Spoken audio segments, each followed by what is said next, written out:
अनुज sir.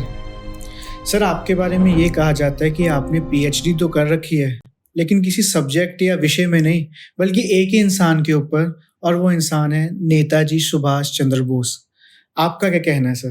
नहीं, PhD तो क्या, मैं तो एमए पास हूँ। मतलब अभी एमए पास हूँ और मेरे कोई, अगर आपको मैंने बता दिया मेरे नंबर कितने आए थे हिस्ट्री में, तो आप मेरे से पॉडकास्ट नहीं करोगे। तो है कि एक बचपन से कॉलेज वॉलेज तक उसके बाद तक पढ़ने वढ़ने का शौक नहीं था ज़्यादा कुछ खास करके, लेकिन पहले समझ भी नहीं आती थी इतिहास क्या होता है, कन्फ्यूजन होती थी।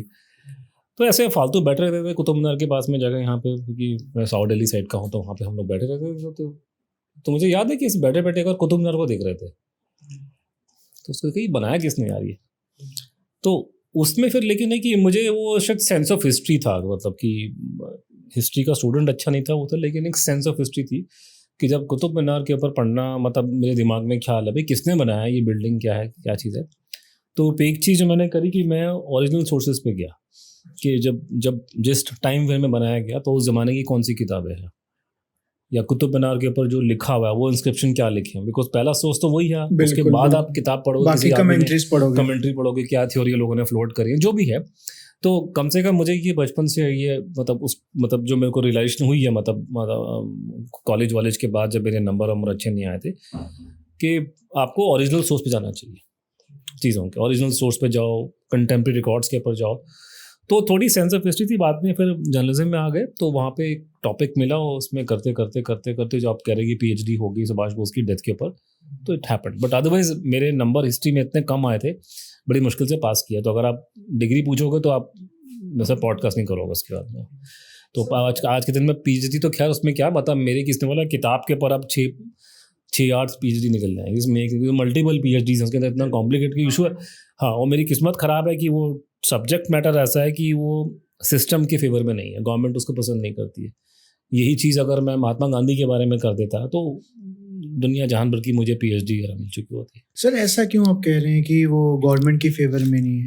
नहीं, गवर्नमेंट को लगता है कि उनके फेवर में नहीं है। मैं by government I mean the government of India, कि गवर्नमेंट ऑफ इंडिया स्टार्टिंग से होस्टाइल है, उस पर नहीं बात किया। वो तो पहले बता चुका हूँ मैं कि सरकार हुआ ये था कि वो कहानी ये थी कि 47 में जब देश आज़ाद हुआ था, तो वो आज़ाद करवाने में सबसे बड़ी भूमिका सुभाष बोस की थी, ठीक है।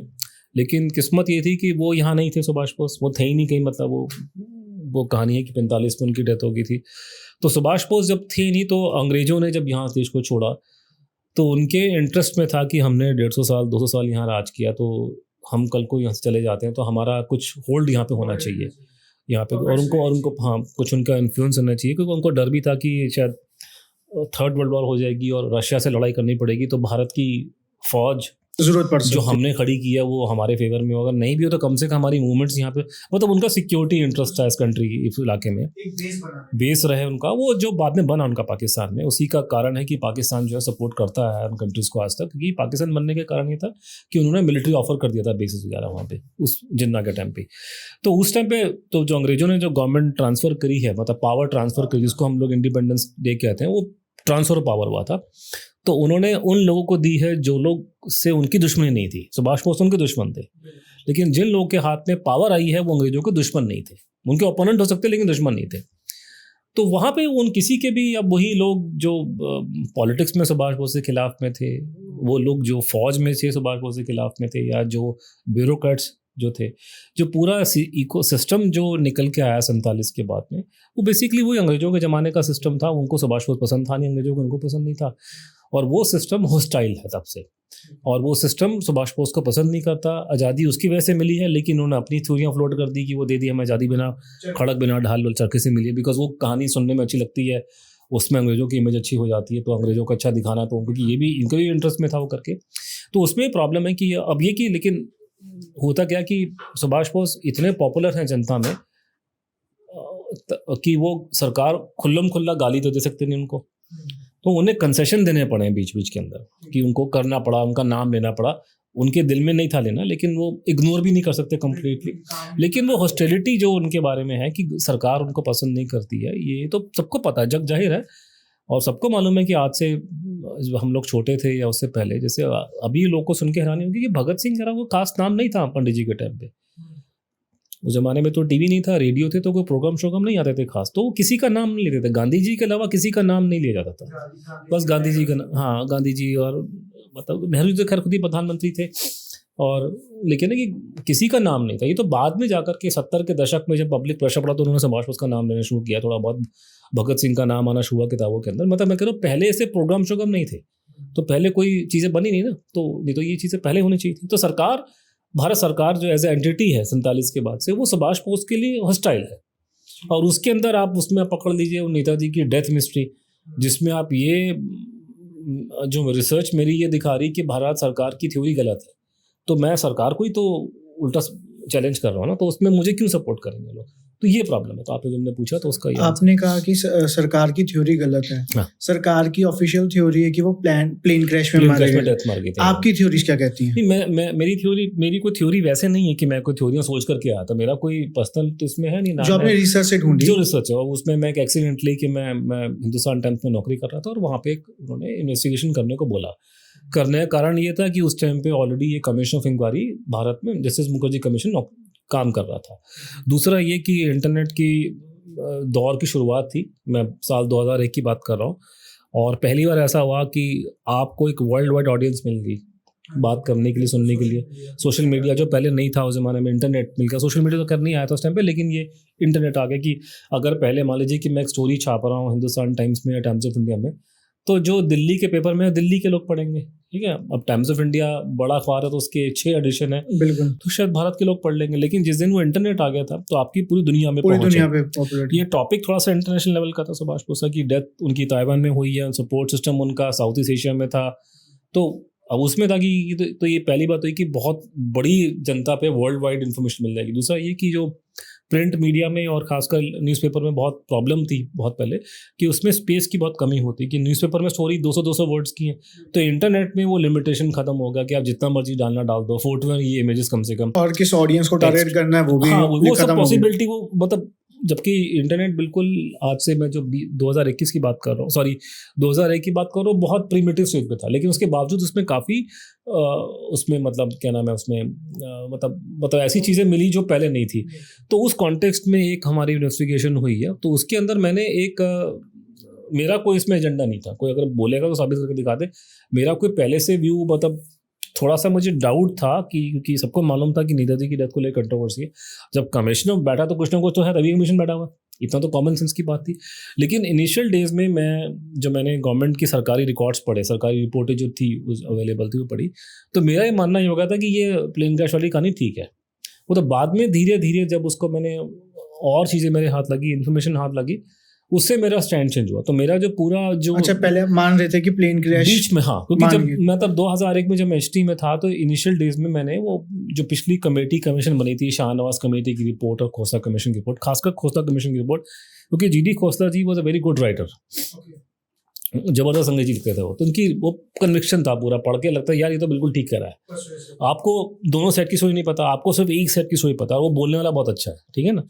अब कोई आदमी बहुत अच्छा पॉडकास्टर है, फॉरेन कंट्री में बैठा हुआ है, ठीक है, वो देखने में बड़ा हैंडसम है, बोलता बड़ा अच्छा है, बड़े अच्छे ग्राफिक्स आते हैं, तो आप उसको देखेंगे, आप कन्विंस बिल्कुल ठीक बात बोल रहा हूँ। जब तक मैं उसका अदर साइड को नहीं देखूंगा, तो हमें तो दोनों साइड देखी, तो जब मैंने पहले इनकी साइड देखी और दूसरी साइड में कोई इन्फॉर्मेशन अवेलेबल थी नहीं, तो मुझे लगा कि ये ठीक है। लेकिन धीरे धीरे इन्फॉर्मेशन मिलनी शुरू हो गई, तो मैंने उसको फिर बड़ी ऑब्जेक्टिवली और डिस्पैशनेटली उसको देखा कि जो एविडेंस सुभाष बोस को लेकर के, डेथ को लेकर के जितना है, उसको स्टडी किया, और स्टडी करके फिर वो जो कंक्लूजन ये निकला कि प्लेन क्रैश की थ्योरी जो गवर्नमेंट सपोर्ट करती है वो गलत है। अच्छा जी। So that is a conclusion we draw. उसके बाद over a period of time धीरे धीरे मेरे को और चीज़ें क्लैरिटी हो गई, और इवेंचुअली गुमनामी बाबा के पे कन्विक्शन आ गया। बट ये ऐसा नहीं कि मैं पहले सोच के आया था कि मेरे को यही बोलना है, या वो सब पागलपंती की बात है। हाँ। सर, गुमनामी बाबा थे कौन और क्या स्टोरी? कुछ स्टोरी ऐसा है कि आज के दिन में जो भी आदमी जो बातचीत करता है, जब भी कोई सुभाष बोस की डेथ की मिस्ट्री होती है और आपकी जनरेशन खासकर बात करती है, तो सभी लोग 3 थ्योरी की बात करते हैं कि एक सुभाष बोस प्लेन क्रैश में थ्योरी है, मर गए प्लेन क्रैश में ताइवान में आजकल के।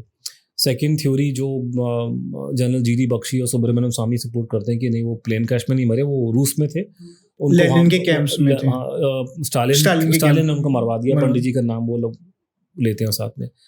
तो ये तीसरी थ्योरी जो गुमनामी बाबा की थ्योरी है, ये थ्योरी 1985 में उत्तर प्रदेश से निकली थी, लेकिन ये उत्तर प्रदेश से बाहर नहीं आ सकी, मतलब ये लखनऊ और अयोध्या के बीच में सिमटी रह गई। तो बहुत अच्छी उस पर इन्वेस्टिगेशन हुई थी, उसके पर लोकल जर्नलिस्ट थे अशोक टंडन जी, उन्होंने इशू को ब्रेक किया। उसके बाद में एक नॉर्दर्न इंडिया पत्रिका, एक मैगजीन, एक न्यूज़पेपर था, उसके तगड़ी इन्वेस्टिगेशन हुई जिसमें 3 अच्छे जर्नलिस्ट उसमें इन्वॉल्व थे उसमें। तो उन्होंने, अरोड़ा जी अभी भी हमारे साथ में है, बाकी 2 चले गए, तो उनकी बहुत अच्छी रिपोर्ट थी। लेकिन अनफॉर्चुनेटली समझ में मुझे नहीं आया कि वो स्टोरी कभी यूपी के बाहर नहीं आ सकी, वहीं सिमट के रह गई थी। और 2001 तक आते आते वो पूरी ख़त्म थी, मतलब किसी को नहीं मालूम था, नहीं मालूम नहीं था किसी को, हमारे मुझे भी नहीं मालूम था। मुझे भी पहले 2001 में मालूम चला कि गुमनामी बाबा की स्टोरी ये है, और उसमें बाद में धीरे धीरे देखा कि उसमें ये डाटा है, तो नहीं मालूम था। तो वो मैंने फिर वो जब उसको स्टडी किया, उसको रिवाइव किया, तो मैं ही उसको फिर इंटरनेशनल लेवल पे लेकर आया गुमनामी बाबा की स्टोरी को, क्योंकि जो हम लोग हिंदुस्तान टाइम्स में छाप रहे हैं वो पूरी वर्ल्ड में लोग पढ़ रहे थे।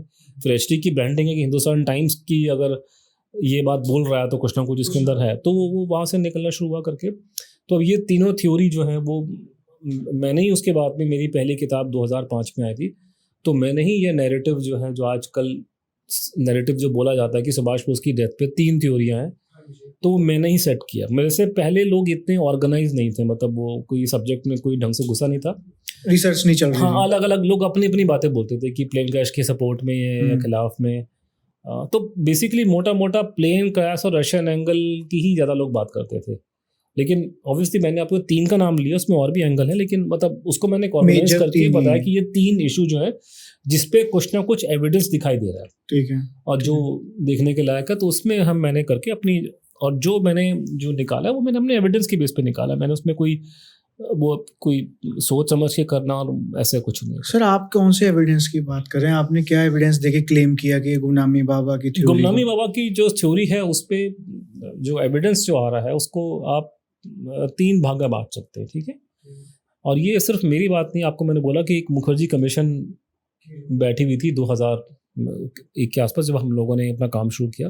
तो ये मुखर्जी आयोग जो बैठा था, ये हाई कोर्ट के ऑर्डर बैठा था, कोर्ट ने ऑर्डर दिया, गवर्नमेंट ने मान लिया, ठीक है। तो उसने जो उसकी रिपोर्ट आई साल 2006 में, 5 में रिपोर्ट आई थी, लेकिन गवर्नमेंट ने उसको पब्लिक किया 2006 में। उस टाइम पे सीक्रेट थी, तो लेकिन रिपोर्ट 5 की, लेकिन 6 में निकल के आई। तो मुखर्जी कमीशन की रिपोर्ट में ही ये मेंशन है, मतलब आपको मेरे पे जाने की जरूरत नहीं है, कि उन्होंने भी इस थ्योरी को काफ़ी क्रेडिबल मांगा था रिपोर्ट में, इन द सेंस कि उन्होंने उस पर इंक्वायरी करी। तो वो इंक्वायरी भी नहीं करते इसके ऊपर, कुछ ना कुछ था तभी तो इंक्वायरी की इसके ऊपर। तो उन्होंने उसमें एडमिट किया उसमें कि उसमें क्रेडिबल आई विटनेस एविडेंस आ रहा है, कि क्रेडिबल आई विटनेस एविडेंस का मतलब ये होता है कि हमारे जितने बड़े बड़े केस होते हैं, जैसे अभी वो केस चल रहा है ना, भी कोई लड़का इंदौर का मार दिया उसकी बीवी ने, हाँ जी बिल्कुल, हनीमून पे गए थे। इनमें होता है कि किसी आई विटनेस देखा था, ठीक है, हाँ बिल्कुल, आई विटनेस ने कहा कि टूरिस्ट गाइड ने देखा था, टूरिस्ट गाइड ने इनको देखा था। तो इस तरह के केसेस में जो आपको आई विटनेस अकाउंट जो बताता है, क्रेडिबल आई विटनेस, जिसका कोई झूठ बोलने का मोटिव नहीं है, तो क्रेडिबल आई विटनेस अकाउंट्स की टेस्टिमनी का इतना ज़बरदस्त, पूरी दुनिया में इतनी ज़्यादा इंपॉर्टेंस होती है कि सबसे बड़ी सज़ा दुनिया में कोई भी कोर्ट जो देता है वो सजाए मौत होती है। तो आपको क्रेडिबल आई विटनेस एविडेंस इतना सॉलिड होता है कि उसके बेस पे लोगों को फांसी हो जाती है।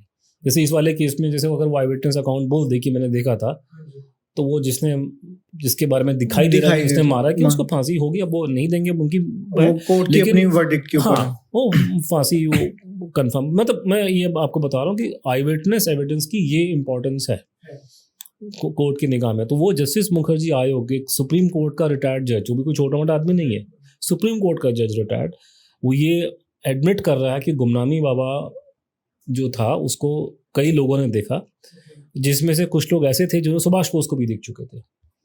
तो उनका एविडेंस ये है कि ये आदमी सुभाष बोस था, उन्होंने कमीशन के सामने गवाही देके बोला। तो ये I can not ignore this thing. तो that is first. The second thing कि गुमनामी, ये मुखर्जी कमीशन की रिपोर्ट में मेंशन है कि जो गुमनामी बाबा के पास से जो उनके लेटर्स वगैरह मिले हैं, जो उन्होंने लोगों को लिखे, खासकर उन लोगों को जो नेताजी से बहुत क्लोज में थे, ऐसे लोग हैं, वो एविडेंस जो है वो राइटिंग मैच, वो भी मैच कर रहा है, राइटिंग मैच कर रही है। नो राइटिंग नहीं, वो तो फॉरेंसिक में आ जाएगा। ये कि वो भी लेटर्स भी यही लबोलबाब यही है कि ये सुभाष बोस हैं, ठीक है। तो मतलब आई विटनेस अकाउंट दिखा रहा है कि सुभाष चंद्र बोस है एविडेंस, ये आपका डॉक्यूमेंट्री एविडेंस दिखा रहा है सुभाष चंद्र बोस है। जिस पॉइंट पे मोटा मोटा जस्टिस मुखर्जी अड़ गए थे वो ये था कि जब मैंने उनकी हैंडराइटिंग और डीएनए टेस्ट करवाया तो वो नेगेटिव निकला गवर्नमेंट की लैब में। लेकिन उसमें आपको दो बातें ध्यान रखनी पड़ेगी कि मुखर्जी कमीशन की रिपोर्ट में ही मेंशन है कि भारत सरकार जो है इस केस में मेरी को मदद नहीं कर रही है। तो उन्होंने गवर्नमेंट को इंडाइट किया हुआ इसके अंदर कि गवर्नमेंट जो है उसमें अड़ंगी डाल रही है पूरे केस में। तो वही इनडायरेक्टली प्रूफ हो गई गवर्नमेंट जब खुद अड़ंगी डाल रही है तो कुछ ना कुछ गवर्नमेंट मिस्ट्री है। तो गवर्नमेंट की रिपोर्ट को मैं कैसे मान लूँ, गवर्नमेंट की लैब की रिपोर्ट को, है ना। अभी जैसे ये जो कहानी चल रही है कि अभी ये हमारा जहाज जो क्रैश हुआ है अहमदाबाद में, तो ब्लैक बॉक्स को वो फॉरेन कंट्री में अमेरिका में भेज रहे हैं क्योंकि इतना बड़ा केस हो गया। पूरी क्रेडिबिलिटी एयर इंडिया की वो है, बोइंग जहाज की क्रेडिबिलिटी, बोइंग कंपनी जो उसकी क्रेडिबिलिटी पे सवाल है। तो ऑब्वियसली वो किसी थर्ड क्लास सरकारी लैब में तो टेस्ट करवाएंगे नहीं, तो इसलिए वो फॉरेन में जा रहे हैं, अमेरिका में जा। तो हमारी भी वही चीज़ लागू होती है कि सरकार की जब क्रेडिबिलिटी नहीं है, और ऊपर से इस केस में तो खासकर क्रेडिबिलिटी नहीं है, तो सरकारी लैब में कैसे टेस्ट हो रहे होंगे उसकी हैंडराइटिंग नमी बाबा की और उसके डीएनए करके। लेकिन तो मुझे 2003 से ही हल्का हल्का मालूम था क्योंकि मैंने मुखर्जी आयोग को मैं फॉलो कर रहा था उस ज़माने में एज ए जर्नलिस्ट। तो उन्होंने मुझे वहाँ से मुझे इंडिकेशन लग गया था कि ये की रिपोर्ट में कुछ धांधलीबाजी हुई है। और बाद में जाकर के, बाद में साल 2010 के आसपास जाकर के, पहले जस्टिस मुखर्जी ने खुद एडमिट कर लिया एक बात करते करते, उसमें तो पॉडकास्ट तो नहीं थे लेकिन कोई एक डॉक्यूमेंट्री बन रही थी, तो उनके मुँह से निकल गया ऑफ द रिकॉर्ड कि ये 100% सुभाष बोस थे लेकिन मैं साबित नहीं कर सका। और उन्होंने ये बात भी बोली कि कुछ उन्होंने धांधली करी है। बाद में हम उनसे मिले, मैं उनसे मिला, मेरा दोस्त चंद्रचूड़ में है, और भी लोग उनसे मिले, तो उन्होंने हमें साफ इस बात को बताया। ये 2011 की बात है, जस्टिस मुखर्जी की डेथ हुई है 2021 के अंदर। तो 11 और 21 के बीच में 2-3 बार हम उनसे मिले हैं, मैं मिला हूँ, मेरा दोस्त भी मिला है, उसके अलावा और भी मेरे मित्र उनसे मिले हैं, नेताजी के परिवार के लोग उनसे मिले। तो उन्होंने ये बात को सब जगह बोला कि ये वही आदमी था, मैं साबित नहीं कर सका, और उसमें से गवर्नमेंट ने रिपोर्टें चेंज की। हमको उन्होंने बताया कि रिपोर्टें चेंज हुई हैं, ये रिपोर्टें गलत है। उस टाइम से लेके अभी तक, मतलब जो मेरा काम ये था कि मैंने और चंद्रचूड़ ने उसके बाद से हमने सरकार की जो घटिया रिपोर्टें हैं हैंडराइटिंग की, उनसे लाख गुना अच्छी हमने इंडिपेंडेंट रिपोर्ट निकाल के हम लोग आ गए जो पॉजिटिव है, जो कहती सुभाष बोस थे वो, ठीक है, विदाउट गवर्नमेंट। ये प्राइवेट रिपोर्ट्स हैं जो गवर्नमेंट की रिपोर्ट से लाख गुना अच्छी हैं, ठीक है, सरकारी रिपोर्ट से। और डीएनए के अंदर हम लोगों ने ये डेमोन्स्ट्रेट कर दिया कि घपलेबाजी हुई है, ठीक है। तो अगर हैंडराइटिंग, पॉइंट ये कि कोई जो इंग्लिश में कहते हैं ना कि कोई चीज़ अगर बतख की तरह दिखती है और बतख की तरह बोलती है तो क्या होगा फिर वो, अगर उसकी आई विटनेस जो है वही कह रहे हैं सुभाष बोस थे, उनकी शक्ल उनसे मिलती थी, ये उनका बोलने का स्टाइल वो था, जो भी कुछ था। एक एविडेंस ये भी था कि सर वो जो पेन यूज करते थे स्पेशल टाइप का यूज करते थे। नहीं, वो अलग से मैं कह रहा हूँ कि आई विटनेस अकाउंट कह रहा है कि वही आदमी थे, ठीक है, आपने देखा उनको। दूसरा, उनके लेटर्स जो हैं वो ये कह रहे हैं सुभाष बोस थे। तीसरा, उनकी जब हैंडराइटिंग टेस्ट कर रहे हैं वो सुभाष बोस की हैंडराइटिंग निकल के आ रही है, ठीक है, और ये लिखी गई है सुभाष बोस के मरने के बहुत टाइम बाद। हाँ जी। तो मैं और क्या कंक्लूजन ड्रॉ करूँगा, मुझे बताइए।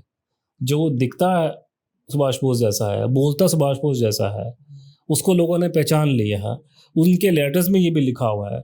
जब बाद में उनकी हैंडराइटिंग टेस्ट कर रहे हैं तो एक्सपर्ट चेक कर रहा है, जिसको कोर्ट कचहरी में जो बात मानी जाती है, तो उसका जब सबका कंक्लूजन यही निकल रहा है। और मुखर्जी ने भी ये बात बोली प्राइवेटली कि साहब वही था लेकिन मैं साबित नहीं कर सका, इन्होंने गवर्नमेंट ने अड़ंगी डाली केस में, तो मैं क्या कंक्लूजन निकालूंगा उसके अलावा। तो कोई भी आदमी अगर ये पूरा स्पेक्ट्रम ऑफ एविडेंस जो मैंने अपनी खासकर किताब में हमारी वो कलेंडर में डाला हुआ है, हम चंद्रचूड़ घोष ने, मैंने, ये जो भी मोटी बात है, ये कोई भी ऐसा आदमी जो ऑब्जेक्टिव हो, मतलब जिसको कोई पार्टी से या कोई बहुत ज़्यादा प्यार ना हो किसी से, या वो क्या और निकालेगा। मतलब अब इसकी आर्गूमेंट काउंटर में ये बोलना कि कोई बीजेपी की चाल है, संघ की चाल है, वो कोई बकवास है, उनका कुछ इसमें लेना नहीं है। इवन वो उसके फेवर में केस के नहीं थे वो लोग उस टाइम पे, तो जब ये केस निकला तो उन्होंने कोई इसमें सपोर्ट नहीं किया इस केस का।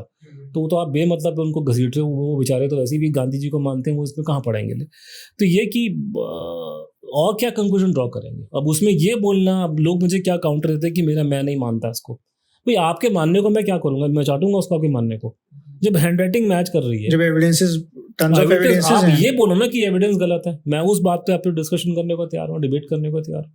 क्या बोली कि नहीं मेरी गवर्नमेंट की रिपोर्ट ज़्यादा अच्छी है, तो ठीक है, तो मुझे डेमोन्स्ट्रेट कर गवर्नमेंट की रिपोर्ट ठीक है, तो वो आप नहीं बोलेंगे कि रिपोर्ट ठीक नहीं, वो नहीं है। और दूसरा है कि आप उस पर आप मेरा दिल नहीं मानता, ये नहीं है, वो नहीं है, ये एविडेंस नहीं है। एविडेंस जो आपको मैंने बताया कि आई विटनेस अकाउंट एविडेंस है, डॉक्यूमेंट्री एविडेंस है और फॉरेंसिक एविडेंस है। तो ये एविडेंस के बेस पे मैं कह रहा हूँ, मैं कोई उसको ऐसे नहीं कह रहा कि मेरा दिल चाहता है ये वो है। इनफैक्ट जब मैंने ये थ्योरी को सपोर्ट करना स्टार्ट किया 2001 में, ये थ्योरी बिल्कुल ग्राउंड मार्केट में नहीं थी और ये सबसे वीक थ्योरी है क्योंकि इसमें लोगों को समझ में नहीं आ रहा। बिकॉज अगर आप ये बोलो कि नेताजी प्रियंका से मर गए, ठीक है, तो मैं गवर्नमेंट के फेवर में बात कर रहा हूँ।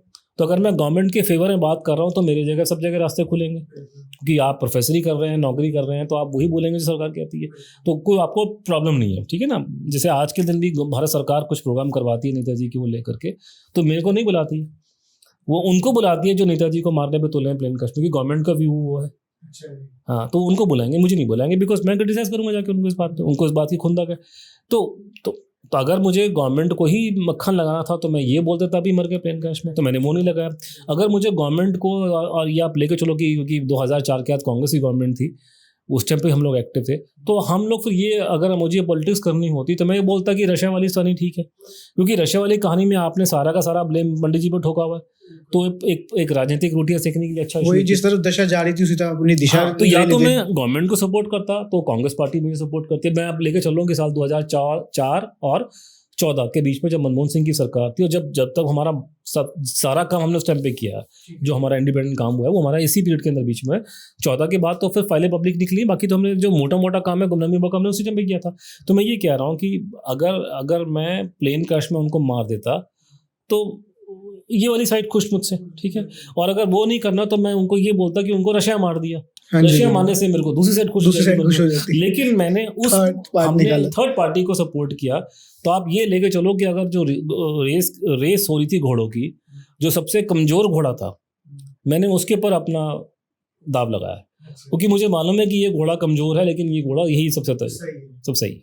तो वो कोई सपोर्ट नहीं था, मतलब कोई पागल आदमी जो गुमनामी को सपोर्ट करेगा। आज के दिन में ये मैंने पूरी जिंदगी जब अपनी खराब करी है, आज इतने साल हम लोग बकबक कर रहे हैं, तो अब जाके असर पड़ा कि सोसाइटी उसको डिस्कस करने को तैयार हो रही है। अभी भी समाज के ऊपर के लोग एक्सेप्ट की बात नहीं है, एक्सेप्ट तो बहुत दूर की बात है, वो डिस्कशन ही नहीं करना चाहते। एक्सेप्टेंस तो बहुत दूर की बात है, आप उसको बातचीत ही नहीं करना चाहते। इनफैक्ट मेरे से प्रॉब्लम होगी कि जहाँ जहाँ मैं जा रहा हूँ, पॉडकास्टिंग में जा रहा हूँ, मुझे बेमतलब पे अपना टाइम खराब करना पड़ता है प्लेन क्रैश थ्योरी पे और अपना रशियन एंगल पे।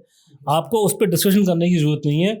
जब ये साबित हो गया कि वो आदमी भारत में बैठा हुआ है, तो फिर मुझे क्या जरूरत है कि वो रशिया वाली बात करना। वो एकेडमिक इंटरेस्ट हो सकता है, मुझे है, अब वो डिटेल में जा सकता हूँ मैं, लेकिन अभी भी लोग उसको बात ही नहीं करना चाहते। तो मेरे लिए अच्छा था कि मैं वो दो करता, लेकिन मैंने रेस का घोड़े में उस घोड़े पे दाव लगाया जो घोड़ा सबसे कमजोर था उस टाइम पे, लेकिन आज के दिन में वो घोड़ा सबसे पावरफुल हो गया कम से कम। सर आपने कहा कि सब रशिया की बात नहीं करते, गुमनामी पापा की चलो बात कर लेते हैं।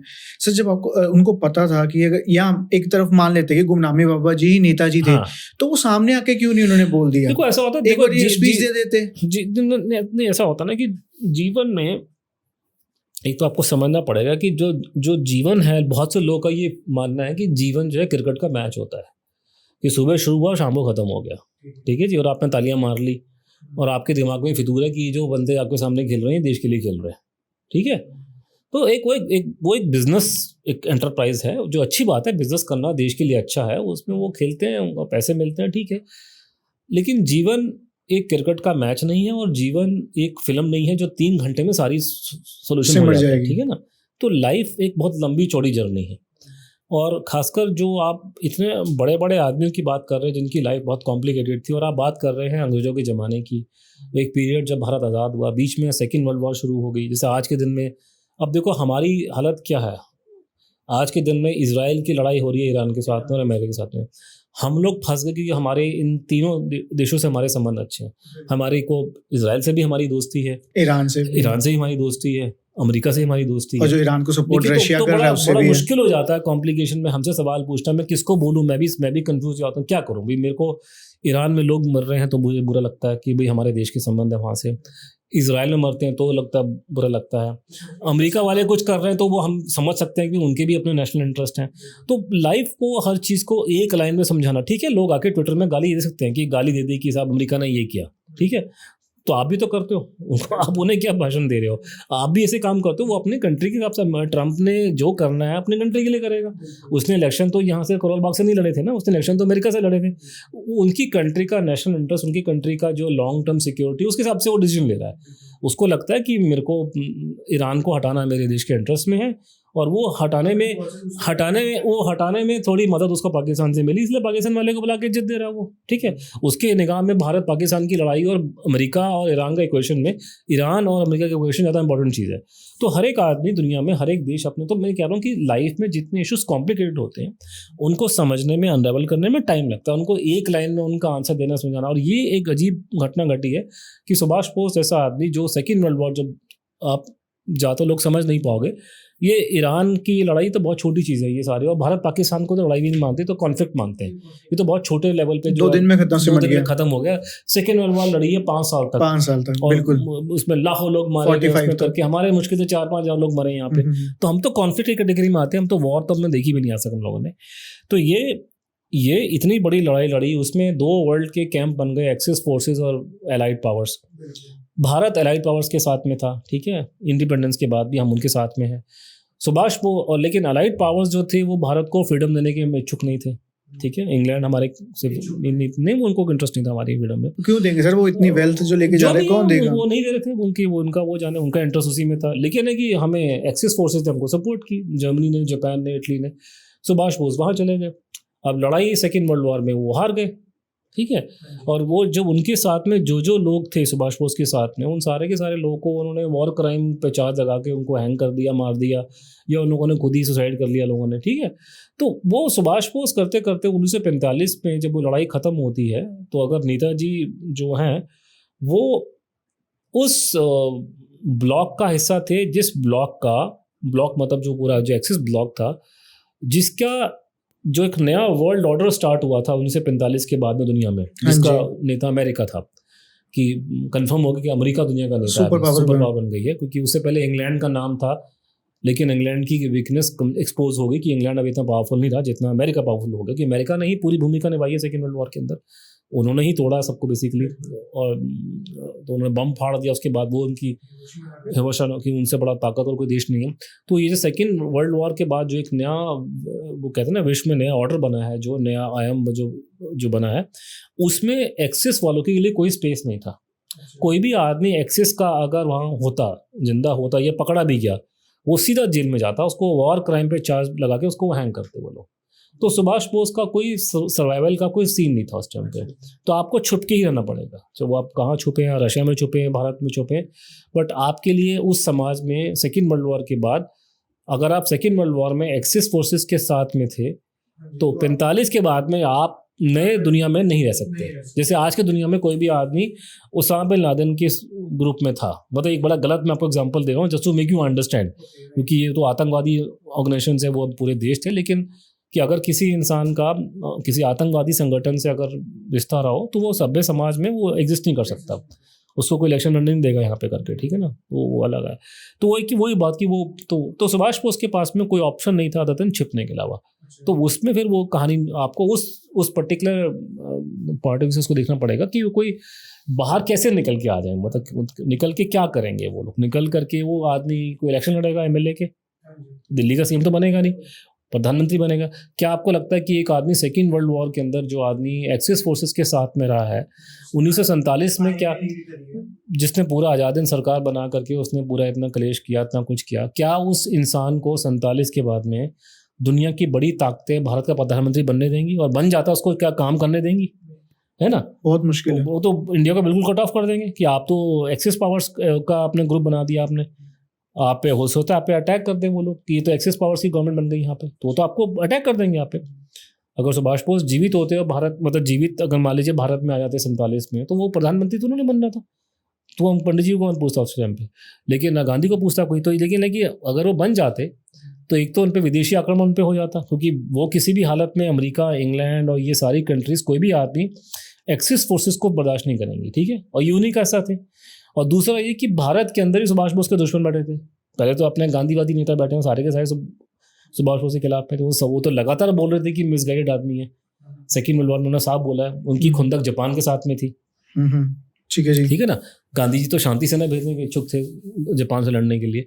तो वो आदमी को अंदर बाहर दोनों तरफ से इतना प्रेशर आता। तो जब गुमनामी बाबा को बोलते थे कि भाई आप बाहर क्यों निकल के नहीं आ रहे, तो ये बोलते थे कि मेरा निकलना देश हित में नहीं है, मैं बाहर निकलूंगा तो मेरी वजह से मेरे लोग तंग पड़ेंगे, इस देश पे सैंक्शन लगेंगे, लोग बाहर की ताकतें यहाँ पे हमको लोगों को दबाएंगी, देश के अंदर मार काट मचेगी। तो ये कहते थे कि मेरा निकलना देश हित में नहीं है, मैं जैसा हूँ उसे रहने दो, मैं जो काम कर रहा हूँ देश के लिए कर रहा हूँ यहाँ से। लेकिन वो बाहर निकलना एकदम से, जैसे आप एक छोटा एग्जांपल है, कई लोग जो मैं पहले बात बोलता था कि ये जिसको आप गुमनामी बाबा कह रहे हो वो आदमी ऐसे से बोलता था, तो ये लोग मुझे बोलते हैं किसकी हिम्मत से सुभाष बोस को रोक ले। कि लोगों में बात करने का तरीका होता है, समझते हैं कि ये कोई कैंपस की लड़ाई चल रही है कि कौन है कौन रोक लेगा। फिर दूसरा हम लोग को थोड़ा सा ना ये फिल्में देख करके घमंड पैदा हो गया कि हम लोग बड़ी कोई ऐसी अनोखी कौम दुनिया पैदा हुई है और हम लोग कोई दुनिया के खलीफा हैं। खलीफा वलीफा छोड़ो, आप तो रीजनल पावर भी नहीं हो आप लोग, ठीक है। तो उसमें यह है कि आपकी औकात, तो आपको जब नूपुर शर्मा वाला केस हुआ था तो आपको कतार ने दबा दिया था, आपको कैसी हवा निकली थी आपकी, आप वो हैंडल नहीं कर सकते। आप बात कर रहे हो सेकेंड वर्ल्ड वॉर की बात की, ऊपर से अमेरिका से पंगा लेना, इंग्लैंड से पंगा लेना, सुपर पावर्स थी। आप तो कतार को नहीं हैंडल कर सकते आज के ज़माने में। आज की बात कर रहा हूँ, तो उस ज़माने की बात थी। अभी तो आप लोग तो ज़्यादातर आप जैसे आप लार्जेस्ट इकोनॉमी होने के बावजूद आप अभी तो बहुत छोटे हो, आपको तो पता नहीं कि आपने ये देश कैसा था आज से 20 साल पहले। आप लोगों को तो यही नहीं पता कि 20 साल पहले हमारी हालत क्या थी। यहाँ तो लोगों को पैंटे पहनने की तमीज़ नहीं थी यहाँ पे। ये तो अभी थोड़ा सा इकोनॉमी खुल गई, थोड़े से आप कपड़े वपड़े आपने पहन लिए ढंग के, आपने अंग्रेजी स्टाइल में, आपको आपके पास में एडवांस फ़ोन आ गए, आपको पता दुनिया में क्या चल रहा है। 20 साल पहले हमारी औकात कहती है, हमें पता, हमने देखा लोगों ने, बिल्कुल पिछड़ा कंट्री था हमारा। कभी जाके गूगल करके देखो, यूट्यूब में जाके देखो हिंदुस्तान 85 में क्या था, हमारी हालत में क्या थी राजीव गांधी के टाइम पे, जो आप बातें कर रहे हैं। ये तो आप जाके इकोनॉमी खुल गई तो भारत के लोगों में कॉन्फिडेंस आ गया, आप लोग जा रहे हैं दुनिया भर में IIT की नौकरियां कर रहे हैं। पहले क्या था आपका? तो वो वाली बात है ना कि अभी तो बहुत सुधर गए, पहले तो बहुत गरीब और बहुत बुरी हालत थी। उस हालत में वो आदमी कैसे बाहर निकलता है? तो लोगों को ये समझना चाहिए। अब ये डींगे हाँकना बड़ी बड़ी, ये कौन है, कौन रोक लेगा हिंदुस्तान, कौन भी हिंदुस्तान क्यों रोकेगा?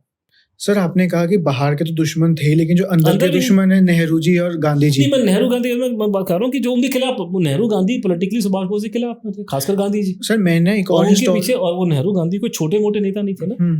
पंडित जी और खासकर गांधी जी, मतलब पंडित जी बेसिकली गांधी जी के साथ थे। वो गांधी जी कम से कम 1945 से सबसे मशहूर आदमी थे। सुभाष बोस ने उनको पीछे पछाड़ दिया बाद में उस टाइम पे, लेकिन Gandhi ji was also having lot of support system. तो क्या उनके सपोर्टर चुपचाप बैठे रहते?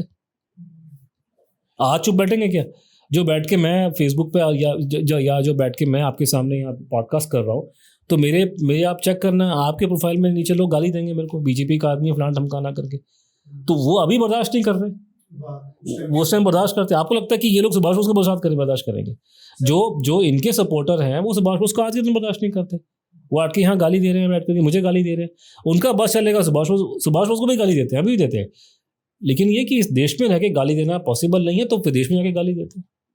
सर बट ना, आप इस पॉडकास्ट रिकॉर्ड होने से पहले, सेशन से पहले, मैं एक हिस्टोरियन से इसी टॉपिक के ऊपर बात कर रहा था। तो उनके ये कंक्लूजन्स थे कि नेताजी को छुपाने वाले नेहरू जी ही थे। 2 रीजंस हैं। पहला कि उनको नेताजी को as a war criminal declare हो गया था। तो अगर वो सामने आते तो जाहिर सी बात है ब्रिटिशर्स उनको मांगते, उनकी अरेस्ट मांगते, ठीक है, और वो किलिंग के ऊपर जरूर फोर्स करते। सेकंड रीजन ये था कि सर हमारे उस टाइम पे क्रेडिट रेटिंग का सवाल था, जो आज हमारी बहुत अच्छी है दुनिया भर में, लेकिन उस टाइम पे जब हमें बहुत जरूरत थी लोग बाहर से ग्लोबली क्रेडिट लेने की, तो क्रेडिट रेटिंग ना खराब हो जाए। तो Nehru ji was the only one जिन्होंने सुभाष जी को छुपा के रखा। देखिए, एक तो 2 चीजें, एक तो आता है कि अभी एक तो एविडेंस होता है, ठीक है ना, कि आपके पास में क्लियर कट एविडेंस है कि गुमनामी बाबा की हैंडराइटिंग सुभाष बोस से मैच कर रही है, और ये रही रिपोर्ट, ये टॉप के एक्सपर्ट की रिपोर्ट, तो एविडेंस है। दूसरा होता है कि लोग अजम्पशन करते हैं, थ्योरियां क्रिएट करते हैं उसके, ठीक है। अब वो these theories can be valid, they can be invalid, they can be reasonable, they can be unreasonable। तो एक कोई आप कह रहे हैं कोई इतिहासकार का ये मानना है कि पंडित जी ने उनको छुपाया, तो ये एक थ्योरी फ्लोट कर रहा है, ठीक है। वो थ्योरी ठीक भी हो सकती है, गलत भी हो सकती है, मुझे पता नहीं, ठीक है, बिकॉज मैं उस स्टेज पर पहुंच गया हूँ कि मैं किसी चीज़ को रिजेक्ट नहीं करूँगा, एक्सेप्ट भी नहीं करूँगा, लेकिन मैं एविडेंस मांगूंगा, ठीक है। तो ये कि क्या हो सकता, क्या सवाल ये कि क्या हो सकता है कि भारत ने ही उनको यहाँ बैठे रहने में उनकी मदद की थी, पॉसिबल है, मैं उसको इग्नोर ही करूँगा, लेकिन एविडेंस कुछ नहीं है। तो एविडेंस की पंडित जी के साथ में उनको पंडित जी ने छुपाया, उसका कोई एविडेंस नहीं है, क्योंकि गुमनामी बाबा ने पंडित जी को बहुत गालियाँ दी हैं। तो मुझे लगता नहीं कि वो एविडेंस वहाँ पे है। वो उनके बाद में हो सकता है कुछ रहा हो, लेकिन उस टाइप पे कुछ नहीं था। और ये कि उसको आप जो भी मैं आपको बात बोल रहा हूँ वो एविडेंस के बेस पे क्या रहा हूँ, डॉक्यूमेंट डाटा उसके बेस पे बोल रहा हूँ। तो ये थ्योरियाँ हैं, वो ठीक हो सकती है, सोचने की अच्छी बात है। जैसे कि सोचने का तरीका है कि अगर सुभाष बोस देश में आते तो कैसा होता ना। वो कौन सी फिल्म है, मैं भूल गया, अमिताभ बच्चन की सिलसिला, कि तुम होती तो ऐसा होता, तुम होती तो वैसा होता। वो जो है नहीं तो क्या करना बात करके, होती तो होती तब देखते ना, जब है नहीं तो मैं क्या करूँगा। मैं बात कर रहा हूँ कि जो हुआ, क्या हुआ होता से मुझे मतलब नहीं है। जो भी ये बात बोल रहा है उसको एविडेंस देना चाहिए कि किसके बेस पे वो कह रहा है। वो उसकी थ्योरी है कि उसके पास में एविडेंस है। थ्योरी सुनूंगा, अच्छी बात है, सुनने के लिए एक आपको माइंड गेम अच्छा लगता है, लेकिन वो बात बोलने के पीछे एविडेंस क्या है, क्योंकि जो बातें मैं आपको बोल रहा हूँ उसके पीछे एविडेंस है। तो ये है, वो अच्छी बात है। कोई बोल रहा, किसी का मानना है, मैं भी उसको, मैं ओपन आदमी, मैं बहुत लिबरल आदमी हूँ, बहुत ओपन आदमी हूँ। आपका ये मानना है कि किसने थ्योरी फ्लोट करी कि हो सकता है कि सरकार ने छुपा, हो सकता है, मैं उस पर नहीं पढ़ूंगा, क्योंकि लेकिन मेरे पास में एविडेंस नहीं है फिलहाल उसका। सर, नेहरू जी की बात होगी, अब गांधी जी की बात करते हैं। ठीक है, गांधी जी ने नेताजी को फोर्सफुली एग्जिट करने को कहा इलेक्शन से, जब वो जीत गए थे। वो सभी को पता है, तो उसमें कुछ ठीक पता है, की बात नहीं। लेकिन सुभाष जी ही थे जिन्होंने जैपनीज रेडियो में जाके गांधी जी को ये फादर ऑफ नेशन का ऑनर दिया था। नहीं, ऑनर नहीं, वो जुमला कहते हैं उसको, ऑनर नहीं था वो। ऑनर कैसे कहते हैं? ऑनर का मतलब जुमले को ऑनर बता रहे तुम लोग। नहीं, जुमला is a way of speaking, it's not जुमला is not a negative word, it means a manner of speaking, किसी बोलने, किसी तरह का बोलने। नहीं, ऑनर नहीं, how do Gandhi ji is my father of nation. ऐसा नहीं। गांधी जी को ऑलरेडी लोग बापू बोलते थे, ठीक है। गांधी जी को सब लोग बापू कहते हैं, मैं भी बापू कहता हूँ। तो वो तो एक उम्र में इतने बड़े थे। और ये शिष्टाचार की बात होती है, उसमें अलग अलग एंगल है। तो शिष्टाचार है, ठीक है। अब जैसे कि मैं खुद फॉर एग्जांपल, मैं जो बातें कह रहा हूँ, कांग्रेस के भाई पसंद नहीं करते। मैं किसी विदेश में गया था, विदेश में मुझे कांग्रेस के कोई नेता मिले, मैं विदेश की धरती पे हूँ, वो आदमी मेरे देश का एक नेता है, ठीक है ना, और मैंने उसको वोट नहीं दिया, वो बात अलग है, लेकिन है मेरे देश का नेता। हमारा ये बात नहीं है, मैं तो विदेश में खड़ा हूँ, मुझे विदेशों में तो अपना आदमी नजर आएगा ना। तो और ऊपर से मेरे से उम्र बड़े हैं, मेरे पिता की उम्र के हैं, तो मैं क्या करूँगा? नमस्ते नहीं करूँगा? नमस्ते की अब कल को आप फोटो खींच दो मेरी कि अनुज सर यहाँ तो बैठ के बोल रहा है कि कांग्रेस ने नेताजी के सामने ये किया, और ये अमेरिका में था तो वहाँ जाके उनको देखो नमस्ते कर रहा है उनके सामने। नमस्ते नहीं करूँगा, मेरे पिताजी की उम्र किया, मेरी कोई दुश्मनी तो ना पर्सनल लोगों से कोई। तो किसी को रिस्पेक्ट देना, सुभाष बोस की, गांधी जी को, और उसके अलग अलग कारण है। तो लोग क्या होता है कि लोग कारण पे नहीं जाते, वो सिर्फ, तो सुभाष बोस जब उनको कांग्रेस से निकाल दिया गया, एक तो शुरुआत से उनकी गांधी से बनते नहीं थी उनकी, ठीक है, उनको कभी गांधी जी का प्रैक्टिकल लगा नहीं उनको, तो उन्होंने वो खुल्लम खुल्ला उन्होंने बोला है, ठीक है। जैसे हालत ये थी कि 1930 के अंदर भी उनका एक स्टेटमेंट कहीं ऑफ द रिकॉर्ड था, लेकिन रिकॉर्ड पर आ गया कि Gandhi is like a piece of old furniture. जैसे एक घर के अंदर एक पुराना कोई फर्नीचर पड़ा हो, वैसे कहते हैं ये हालत है इसकी। और इसका जो अच्छा काम इन्होंने देश के लिए किया, वो क्या अच्छा काम किया, वो तो मैं भी कह रहा हूँ, सभी कह रहे हैं, गांधी जी की योगदान वो बहुत ज़्यादा, मासेस को मोबिलाइज करना जो भी था। लेकिन कि गांधी जी का जो कंट्रीब्यूशन था, सुभाष बोस ने बोला, वो 1930 में खत्म हो चुका है, ठीक है जी। तो ये उनका स्टैंड था, ये उन्होंने खुल्लम खुल्ला गांधी जी के होते तो बोला है कि आपने जो करना था बड़ा अच्छा काम किया, लेकिन आपका टाइम खत्म हो गया आप। लेकिन तो दूसरा ये कि जब उसके बाद में फिर उन्होंने, जब उनको कांग्रेस से उनको जलील करके निकाला गया उनको, तो सुभाष बोस बहुत ज़्यादा बिटर थे, और वो बातें उन्होंने अपने दोस्तों को और अपने घर वालों को बोली हैं, रिकॉर्ड पर आ गई। उसमें एक जगह उन्होंने साफ मेंशन किया कि अगर आज़ाद भारत गांधी के रास्ते पे चलेगा तो गड्ढे में जाएगा, ये साफ उनके वर्ड है। हाँ, गड्ढे में जाएगा भारत अगर उसके रास्ते पे चलेगा तो, ठीक है, सुभाष बोस के शब्द है, राइटिंग में, ठीक है। दूसरा ये भी लिखा कि ये जो लोग हैं, अगर ये लोग पल को पावर में आ जाते हैं तो ये इतने नीच किस्म के लोग, इसने ऐसे वर्ड यूज़ किए इनके लोगों के लिए कि भगवान ही भला करे, जब अगर देश आज़ाद हो गया और ये लोग अगर पावर में आ गए, देश का क्या होगा। ये इस तरह के नीच किस्म के लोग, उसने ऐसी लैंग्वेज यूज़ की, अंग्रेजी में यूज़ किया। ये सुभाष बोस के राइटिंग में, लेटर्स में लिखा हुआ है, ठीक है।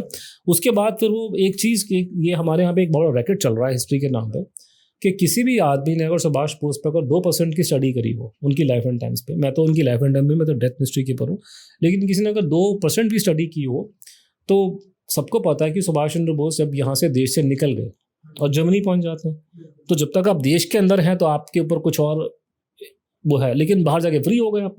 वहाँ जर्मनी से उन्होंने रास बिहारी बोस को चिट्ठी लिखी थी अंग्रेजी में। वो चिट्ठी जर्मन आर्काइव में अवेलेबल है। और कमाल की बात यह है कि सारे इतिहासकार जिनके पास बड़ी बड़ी डिग्रियां हैं और जो विदेशों में पढ़ा रहे हैं, हिंदुस्तानी की बात कर रहा हूँ, वो सब लोगों ने उस चिट्ठी को इग्नोर किया हुआ है। उस चिट्ठी को इग्नोर करा हुआ है जो सुभाष बोस ने चिट्ठी लिखी रास बिहारी बोस को, ठीक है। और कोई भी आदमी अगर 2% की रिसर्च कर रहा है इतिहास का तो बहुत बड़ी बात है। उसको पता है वो चिट्ठी वहां पर है, लेकिन जानबूझ करके इग्नोर करते हैं, क्योंकि सुभाष बोस ने गांधी के बारे में अपने विचार व्यक्त कर रखे हैं उस पर क्लियर कट। तो उस चिट्ठी में रास बिहारी बोस को जो चिट्ठी सुभाष बोस ने लिखी जर्मनी से, उसने साफ मेंशन किया है, ये उनके शब्द है, मैं आपको पैराफ्रेज कर रहा हूँ हिंदी में, अंग्रेजी में लेटर अवेलेबल है, डिक्लासिफाइड, मतलब वो जर्मन आर्काइव में अवेलेबल है। इंटरनेट पे तो नहीं होगा लेकिन उसको मिल जाएगा, मतलब एक इतिहासकार ने उसका ट्रांसक्रिप्ट छापा हुआ है, लेकिन वो रिकॉर्ड मेरे पास पड़ा हुआ है, तो उसमें कोई ऐसा नहीं, वो अवेलेबल है। लेकिन जो इतिहासकारों को मालूम है उसके बारे में, लेकिन जानबूझ करके वो इसको छुपाते हैं, क्योंकि इसको छापने में उनका फायदा नहीं है। अब मुझे फर्क पड़ता नहीं, मैं तो कोई दुकान चला नहीं रहा अपनी, ना मैंने नौकरी लेनी गवर्नमेंट की, ना मैंने इनके साथ गवर्नमेंट की डिग्री लेकर के मैंने अमेरिका जाना है, ठीक है ना। तो वहाँ पे उसमें उन्होंने साफ लिखा है उसके बारे में कि इस आदमी को मैं 2 बार हरा चुका हूँ, मुझे इसकी वीकनेस भी मालूम है, इसकी प्लस पॉइंट भी पता है। अच्छा जी, ठीक है। ये लिखा कि ये आदमी कभी हमको सपोर्ट नहीं करेगा।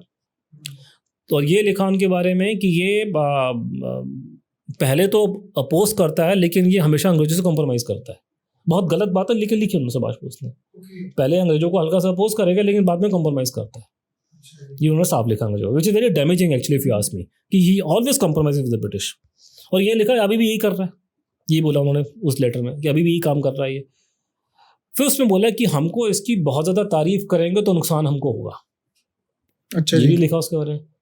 फिर ये लिखा कि लेकिन as a matter of political manoeuvre, political राजनीतिक जिसे कह सकते हैं ना, कि वो मैनूवर को पता नहीं क्या बोलते हैं हिंदी में, कि एक राजनीतिक चाल के अंतर्गत कभी कभी इनकी तारीफ करना पड़ेगी, हमें करनी चाहती है, हमें कभी कभी एज ए राजनीतिक चाल या राजनीतिक हमारा फ़ायदा है, क्योंकि आदमी बहुत इंपॉर्टेंट है, बड़ा आदमी है, हमें सपोर्ट नहीं करेगा, अंग्रेजों से हमें अंग्रेजों से कॉम्प्रोमाइज़ करता है, हम इसको इग्नोर भी नहीं कर सकते, तो कभी कभी हमको इसकी तारीफ करनी पड़ेगी। तो ये कॉन्टेक्स्ट है कि कभी कभी तारीफ करनी पड़ेगी ऐसे पॉलिटिकल मैनूवर। तो वो तो ये साफ है कि वो कोई सिंसियर नहीं थे, नंबर 1। उसके बाद वो जब जापान में आ जाते हैं, तो जापान में 2 घटनाएं घटती हैं। एक तो है कि वहाँ मुझे इंडिकेशन मिला, मैं देखूंगा कि मुझे रिकॉर्ड हाथ में लगे, वो ये इंडिकेट ये कर रहे हैं कि इनको जापानीज ने भी बोला था कि आप गांधी को क्रिटिसाइज मत करना यहाँ पे। अच्छा, जापानीज ने कहा था कि क्योंकि वो चाहते थे कि एक कॉमन फ्रंट पेश किया जाए विदेश। अच्छा लगता नहीं कि आप अलग अलग में कर रहे हैं, क्योंकि जापान ने ऑलरेडी आईएनए बनवा दी थी पहले। सुभाष बोस तो आईएनए पहले बन चुकी थी ना, सुभाष बोस ने तो आज़ाद हिंद सरकार डिक्लेयर की थी, उन्होंने एक फौज खड़ी की थी जर्मनी में।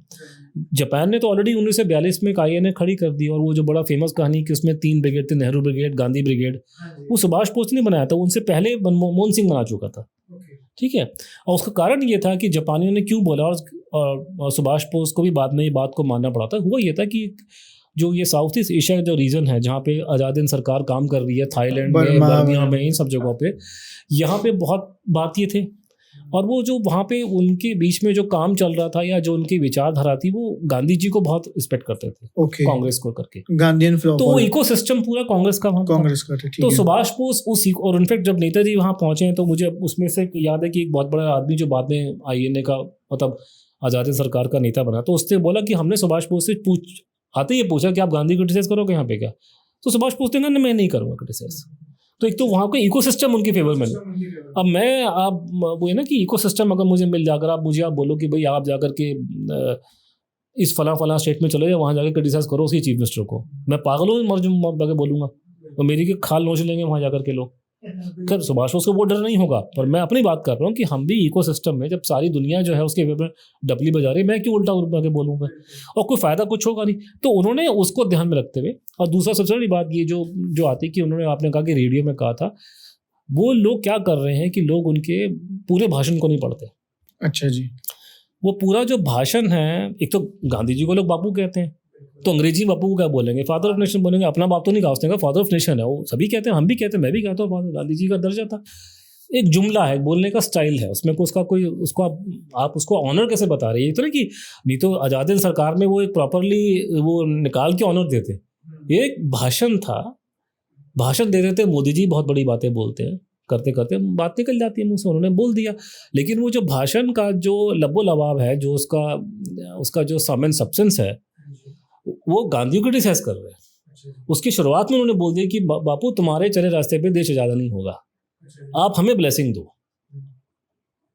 ये है भाषण। उसका भाषण को आपको दो लैंग्वेज बोलूं, प्लीज आपके चले रास्ते पे देश आज़ाद नहीं होगा, हमारे रास्ते पे देश आज़ाद होगा, आप तो हमें आप ब्लेसिंग दो बापू। तो आप अपने बाप को ये बोल रहे हो, अपने फादर को ये बोल रहे हो कि बापूजी आपके हिसाब से दुकान नहीं चलेगी, मेरे हिसाब से चलेगी, आप हमें आशीर्वाद दो कि मैं सक्सेसफुल हो जाऊं। हाँ बस, क्योंकि आप बड़े हैं, आपका आशीर्वाद चाहिए हमारे को, जो गांधी जी ने नहीं दिया आशीर्वाद उनको बाद में। तो ये है, तो उसको आप कॉन्टेक्स्ट से हटा दिया और ये बोल दीजिए गांधी जी को बोला फादर रोशन का। पहला पैराग्राफ पढ़ो, उसका क्या है, पहले पैराग्राफ में साफ लिखा कि भैया तुम्हारे चले रास्ते में देश आज़ाद नहीं होगा। अच्छा जी। तो ये छुपाया जाता सर। अच्छा, सबसे बड़ी बात ये है कि ये वो लोग सिस्टम वाले जो बैठे हैं, जो सुभाष बोस की कोई बात को नहीं मानते, उन्होंने ये बात पकड़ ली। तुम बड़े सुभाष बोस के सपोर्टर हो जो उनकी बात को मान रहे हो। सुभाष बोस ने 50 और बातें बोली है, वहां तो तुम मानते नहीं हो। ये तुम्हारा प्लानिंग कमीशन उनके द्वारा बनाया गया था, प्लानिंग कमेटी, वहां तो तुमने बताया नहीं कि इस प्लानिंग कमेटी सुभाष बोस ने बनाया था, है? तो वहां सुभाष बोस का नाम मत लो। तो सुभाष बोस ने इतनी बातें बोली, वो तो तुमने कभी कोट नहीं करी। एक भाषण में because of the circumstances and time and place उन्होंने फादर नेशन वर्ड यूज कर दिया अंग्रेजी में, आपने वो जुमला पकड़ लिया। फिर ऊपर से एक प्रॉब्लम है, एक जो लोकल सेंटिमेंट ये आ रहा है कि बहुत से लोग को पता नहीं कि बंगाल के लोग जो हैं वो ज्यादातर गांधी जी के सपोर्टर है, ठीक है? तो उनको अपनी गांधी भक्ति जस्टिफाई करनी पड़ती है, क्योंकि बंगाल के अंदर सुभाष बोस के सपोर्टर बैठे हैं बहुत सारे, तो आपस में टसल चलता है हल्का सा। तो वो उन्होंने इस लाइन को बहुत मशहूर करवा दिया बंगालियों ने, अच्छा जी, कि गांधी जी को फादर ऑफ नेशन, ताकि मेरी गांधी भक्ति जस्टिफाई हो जाए। Bengalis are in very much favour of Gandhi. Bengali Gandhi ji की बहुत बहुत ज्यादा उनकी रिस्पेक्ट करते हैं। ये लोगों के दिमाग में फितूर है कि बंगाली जो है बहुत बड़ा सुभाष बोस सपोर्टर है। पर ऐसा क्यों सर? क्योंकि ऐसा है तो उसकी बात नहीं, ऐसा सुभाष जी ने बहुत टाइम कलकत्ता में बिताया, उधर लिंक्स बनाए। ऐसा नहीं, वो ऐसा है, उसमें कुछ बड़ी बात नहीं है। वो 19 गांधी जी बहुत मशहूर थे पहले से, उसमें कोई देश की बात नहीं है। वो ठीक है, नेताजी को पसंद लोग करते हैं वहाँ पे, मैं ये नहीं कह रहा, अभी भी सबसे ज्यादा सपोर्ट वहीं करते हैं नेताजी को। मेरे भी ज़्यादा दोस्त बंगाल कलकत्ता के ही हैं वहाँ पे, तो वो सपोर्ट है। लेकिन मैं आपको बता रहा हूँ कि मेजोरिटी को उसमें सुभाष बोस में इंटरेस्ट नहीं है, और गांधी जी की बहुत सपोर्ट है, लोगों के दिमाग में फितूर है। मैं आपको एग्जांपल बाबा लिख देता हूँ कि जैसे कि आप पूरे देश में अगर नेताजी को लेकर के गिनती की 2-4 बिल्डिंग हैं जो डंकी हैं। एक अपना दिल्ली का सबसे बड़ा सुंदर, तो ये मोदी जी ने जब मूर्ति बनाई, ये नेताजी को लेके एक स्थान है। एक हमारा नेताजी सुभाष पैलेस जो है अपना, ये जो दिल्ली में जो कमर्शियल सेंटर है वो है। ऐसे एक बहुत अच्छी बिल्डिंग जो सुभाष बोस के नाम पे है, वो हमारा कलकत्ता का एयरपोर्ट, हमारा वो नेताजी सुभाष चंद्र बोस एयरपोर्ट, उसका नाम डमडम एयरपोर्ट था, अंग्रेजों के ज़माने का एयरपोर्ट है। ये सारे अंग्रेजों के ज़माने की चीज़ें हैं, नहीं तो अपने उसको रीवैम्प करते रहते हैं। ये भी पालम का एयरपोर्ट था, ये अंग्रेजों के ज़माने का बना हुआ, उसको बाद में करके इंदिरा गांधी एयरपोर्ट नाम रख दिया, लेकिन है अंग्रेजों का बनाया हुआ, मतलब वो स्टार्टिंग अंग्रेजों के टाइम से हुई थी। तो छोटे लेवल पर था, बड़े लेवल पे हो गया। स्टेशन सारे अंग्रेजों के ज़माने के, नई दिल्ली और ओल्ड दिल्ली, और आई थिंक 90% आपके ट्रैक अंग्रेजों के बनाए हुए हैं आपके। वो तो आप उनको आपने उसको रीलीड करा है, आपने इलेक्ट्रिकल वो लगा दी, लेकिन काम सारा अंग्रेज करके चले गए थे आपका। तो ये उसमें ये था कि वहाँ पे ये प्रपोजल आया था कि किसी ने, मैंने देखा मेरे टाइम पे, मैं एग्जाम्पल दे रहा हूँ कि कितना लोगों में फीलिंग है उनके लिए, गांधी जी के लिए, कि एयरपोर्ट का नाम नेताजी के नाम पे है, तो कहते हैं वहाँ महात्मा गांधी की गैलरी लगा दो वहाँ पे अंदर, परमानेंट गैलरी, ठीक है। मैंने अपोज किया, पेपर में छपा, मैंने कहा जी क्या मतलब है, तो सुभाष बोस की गैलरी लगनी चाहिए, उस गैलरी में आप गांधी जी की फोटो लगाओ। हमें गांधी जी से कोई वो नहीं, गांधी जी का लगना चाहिए, गांधी जी का अपना स्थान है। हमारा सिर्फ ये प्रॉब्लम है कि स्थान सबका होना चाहिए। गांधी जी का भी स्थान है, सुभाष का भी स्थान है, पटेल का भी स्थान है, बाबा साहब अम्बेडकर का भी स्थान है, भगत सिंह का, चंद्रशेखर आजाद, सबका स्थान है, आप सभी को रखो। मेरी प्रॉब्लम ये कि आपने सबका नाम उड़ा दिया, आपने एक आदमी का नाम प्रमोट किया हुआ है। अभी आपको नजर नहीं आता, लेकिन पहले बहुत था। तो मैंने कहा नहीं, ये गलत है, आप नेताजी गैलरी बनाओ, उस गैलरी में गांधी जी की फोटो लगाओ, क्योंकि सुभाष बोस की जिंदगी में गांधी जी बहुत इंपॉर्टेंट है, वाइस वर्सा। ये बात दूसरी, गवर्नमेंट ऑफ इंडिया ने जब गांधी फिल्म बनवाई थी पैसे देके, तो हमारे पैसे बन गए, अटल होगी, उसमें सुभाष बोस नहीं दिखाया लोगों ने जानबूझ के, क्योंकि इनके दिमाग में, दिल में चोट था इन लोगों के। गांधी जी का जीवन सुभाष बोस के बिना इनकम्प्लीट है, कि अपनी पूरी राजनीतिक जिंदगी में गांधी जी 2 बार हारे थे, दोनों बार सुभाष बोस ने हराया उनको। तो आप उसकी लाइफ में क्यों नहीं दिखा रहे हो उसको? वही हाल सुभाष बोस की जीवन, अब जैसे फिल्में बनी है, वो गुमनामी फिल्म बनी है हमारी, जो बेसिकली मेरे और चंद्रचूड़ पर बेस्ड है, उसका पहला सीक्वेंस में गांधी जी, कि नेताजी की जिंदगी गांधी जी के बिना इनकम्प्लीट है। बिल्कुल। और वही गांधी जी पे, कि गांधी जी का फिल्म बना रहे हैं 3 घंटे की जिसमें आप सब एरे गौरव सबको दिखा रहे हैं, तो सुभाष बोस कहाँ गए? वो नहीं दिखाया, क्योंकि सुभाष बोस को दिखाएंगे तो उनको दिखाना पड़ेगा गांधी जी ने गलत, क्योंकि गांधी जी के सपोर्टर भी मानते हैं कि गांधी जी ने जो हरकतें की हैं वो गलत किया, वो सपोर्टर भी मानते हैं कि गलत हुआ। जैसे सुभाष बोस को निकाला कि अच्छा बात नहीं हुई, गांधी जी सपोर्टर भी मानते हैं इस बात को, कैसे डेमोक्रेटिक इलेक्टेड आदमी था, आपने कैसे उसको बाहर करवा दिया। तो ये था। तो जब मैंने बोला तो लोगों ने मुझे अपोज किया वहाँ पे, तो वो गैलरी लगी, तो लोकल लोगों ने अपोज किया। मैंने कहा मैं बाहर का आदमी हूँ, मैं अगर कलकत्ता आ रहा हूँ तो मेरे दिमाग में सुभाष बोस आएंगे, गांधी जाएगा, गांधी जाएगा तो मैं कहीं हो जाऊँगा, अहमदाबाद जाऊँगा। तो यहाँ तो उनकी लगे गैलरी, तो लोकल बंगालियों ने ही उसको मना कर दिया, वो गैलरी गांधी जी की लगी, वहाँ पे उन्हें कोई प्रॉब्लम नहीं। और ये वो स्थान है जहाँ पे बड़ी फीलिंग बड़ी सॉलिड है। सॉलिड ये है कि अमित शाह जी का हेलीकॉप्टर तो उन्होंने मना कर दिया था, क्योंकि गृह मंत्री होगा अपने घर के अंदर, बंगाल में आप पैर रख के दिखाओ। सर आपको क्या लगता है कि क्या पावर में चेंज आता या क्या इंडिया में चेंज आता अगर नेताजी हमारे पहले प्रधानमंत्री? वो नहीं बन सकते थे, पॉसिबल नहीं था। पॉसिबल नहीं था। 47 के अंदर पहली बात तो है कि ये ट्रांसफर ऑफ पावर एक्सेप्ट ही नहीं करते वो, जिस तरीके से जिसको आप बता रहे हो कि आज़ाद भारत होता 47 में, ना अंग्रेज इनको देते पावर, ना वो उनसे लेता है इन कंडीशन पे। हमने तो कुछ कंडीशंस में लिए ना। बिल्कुल। और ट्रांसफर पावर के बारे में 99 ईयर्स की नहीं, वो अलग कहानी। मैं कह रहा हूँ कि ट्रांसफर ऑफ पावर दी है कि वो अंग्रेजों के ही हमने कंटिन्यू किया बहुत चीज़। बिल्कुल। अच्छा। उन्हीं के फौजी यहाँ बैठ के राज चला रहे थे, हमारी आई भी उनको रिपोर्ट कर रही थी। तो सुभाष बोस कभी एक्सेप्ट नहीं करता, तो ना अंग्रेज उनको पावर देते, ना वो उनसे लेते। और मान लो कि अगर वो खुद पावर में आ जाते तो उनको ये दुनिया काम नहीं करने देती। तो सुभाष बोस का प्रधानमंत्री बनने का कोई स्कोप नहीं था। आपने ना सर एक पॉडकास्ट में कहा था कि Netaji was not against Jews, लेकिन दूसरी तरफ जो ज्यूज के एंटी ज्यू था हिटलर, जो ज्यूज को इतना मास किलिंग करता था, उसके साथ वो रिलेशन भी अच्छे डेवलप कर रहे थे। तो आपका क्या कहना है इस पे? नहीं, वो देखिए, जब अब हमारे पाकिस्तान के जो आदमी जो फील्ड मार्शल बन गया है, अभी वहाँ गया था अमेरिका में, अमेरिकन राष्ट्रपति ने बिठा के चाय पिलाई इसको। सारे पाकिस्तान के मीडिया वाले बोल रहे जी हमारे को बड़ी ये हो रहा करके, और वो सारे के सारे ईरान को सपोर्ट कर रहे थे। सारे ईरान को सपोर्ट कर रहे हैं पाकिस्तान। हाँ जी। अब खबर निकल के आ रही है कि बेसिकली हुआ क्या कि ये आपने जो अमेरिका ने पाकिस्तान की मदद ली है ईरान पर अटैक करने के लिए। तो दुनिया के जो रिश्ते होते हैं दूसरी कंट्री से, वो पर्सनल लेवल पर डिपेंड नहीं करते, ठीक है, वो डिपेंड करते हैं कि आपकी कंट्री का नेशनल इंटरेस्ट कहाँ जा रहा है। अगर जैसे एक चीज़ अभी थोड़े दिन पहले, अभी आप शायद नोट नहीं की होगी, अभी दुनिया में सबसे खतरनाक आदमी है नॉर्थ कोरिया का डिक्टेटर, ठीक है। तो हमारी माशाल्लाह एम्बेसी वहाँ खुल रही है, पहले भी थी हमारी एम्बेसी वहाँ पे, बीच में बंद हो गई कोविड को लेकर के, अब फिर से खुल रही है। तो आप दुनिया के सबसे बड़े शांतिप्रिय देश हो, तो आपकी एम्बेसी क्यों खुल रही है नॉर्थ कोरिया में? वो तो कट्टर कंट्री है, वो तो लोगों को मार देते हैं, तो क्यों एम्बेसी खोल रहे हैं वहाँ पे? क्योंकि नॉर्थ कोरिया अपने घर के लिए खराब होगा, गलत आदमी होगा, लेकिन तो हमारे इंटरेस्ट नहीं, हमारे इंटरेस्ट की हमारी उनसे बनती है हमारे। चलो वो कहते हैं ना इंटरनेशनल रिलेशन में वैसे भी कहते हैं कि nobody is permanent friend, nobody is permanent enemy. तो हमारा कोई दूसरा ये था कि उसमें सेकंड वर्ल्ड वॉर में जब अंग्रेज आपकी हेल्प ही नहीं कर रहे, आपको दबा के बैठे हैं, जर्मनी आपकी हेल्प कर रहा है फर्स्ट वर्ल्ड वॉर से, तो और दूसरा तो सुभाष बोस क्यों नहीं जाए उनके पास में, ठीक है। उनका प्लान नहीं था जाने का, उनका प्लान तो रशिया जाने का था, लेकिन रशिया में कहानी नहीं बनी तो वो चले गए जर्मनी में, सपोर्ट किया उन्होंने। और वहाँ पे भी ये था कि वो जो यहूदियों को जो होलोकॉस्ट की बात आती है, होलोकॉस्ट के बारे में किसी को नहीं मालूम था। होलोकॉस्ट के बारे में मालूम चल गया था इनको, अंग्रेजों को, अमरीकियों को, लड़ाई के आखिर तक, लेकिन ये मुंह बंद रखा लोगों ने अपना। पहले अमेरिकन हिटलर के साथ में थे, जब वो रशिया के साथ लड़ रहा था तब वो साथ में थे। वो अलग, मैं कह रहा हूँ कि इनको मालूम चल गया था कि ये गैस चैम्बर में लोगों को डाल रहे हैं, इन्होंने अपना मुंह बंद रखा। क्योंकि एक टोटलिटी में आप देखेंगे कि ये जो वेस्टर्न कंट्रीज में यहूदियों से डिस्क्रिमिनेशन होता था। चर्चिल भी कोई इनका दोस्त नहीं था इनका, वैसे ठीक है, उनका डिस्क्रिमिनेशन की प्रॉब्लम, उनकी धार्मिक खुंदक आपस में, ठीक है, तो उनका अलग अलग धर्म है, उनके आपस में प्रॉब्लम है। तो वो सुभाष बोस ने 1930s में देखा होगा कि जर्मनी में भी यहूदियों से वो मिसहैंडल कर रहे हैं, लेकिन वो और जगह भी था करके। क्योंकि जो मेन प्रॉब्लम आ रही है कि जो उन्होंने गैस चैम्बर में डाल के लोगों को मारना शुरू किया, ये बातें टॉप सीक्रेट थी, किसी को नहीं मालूम थी। ये पता लगी है सेकेंड वर्ल्ड वॉर खत्म होने पर। उस टाइम तक तो सुभाष बोस मर चुके थे, तो सुभाष बोस तो 1942 में ही बाहर निकले आए थे जर्मनी से, और वो मुझे पता भी नहीं कि वो गैस चैम्बर जो है मेरे ख्याल से उनके निकलने के बाद स्टार्ट हुए थे, उनको पता भी नहीं था उनके बारे में, ठीक है। तो he was not aware and then he was like, उनको नहीं मालूम था चीज़ क्या हो रही, तो उनको पता नहीं चीज़ों के बारे में। जिनको मालूम था उन्होंने अपना मुंह बंद रखा, ठीक है।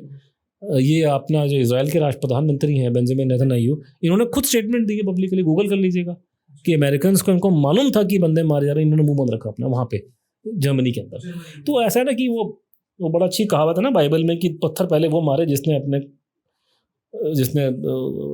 अपने पहले गिरेबान में झाँक के देखो दूसरों को पत्थर मारने से पहले। हाँ, पहले जिसने पहले पाप ना किया वो पत्थर दूसरों को मारे। तो हम तो खुद सारे पापी बैठे हैं, हमारा देश भी पापियों का। अपने आपने किया नहीं, दूसरे पर उंगली उठा रहे हो कि सब उसने गलत काम किया। आप क्यों गए नॉर्थ कोरिया में? 1000 दुनिया में डिक्टेटर हैं गलत आदमी, आप उनसे दोस्ती रखते हो, क्यों रखते हो? आप कहने को उनके हिसाब से देखा जाए तो ईरान बहुत खतरनाक कंट्री है, हमारा तो दोस्त है ना। बिल्कुल, क्योंकि हमारा इंटरेस्ट है, हमारे उनसे दोस्ती, हमारे उनसे संबंध है।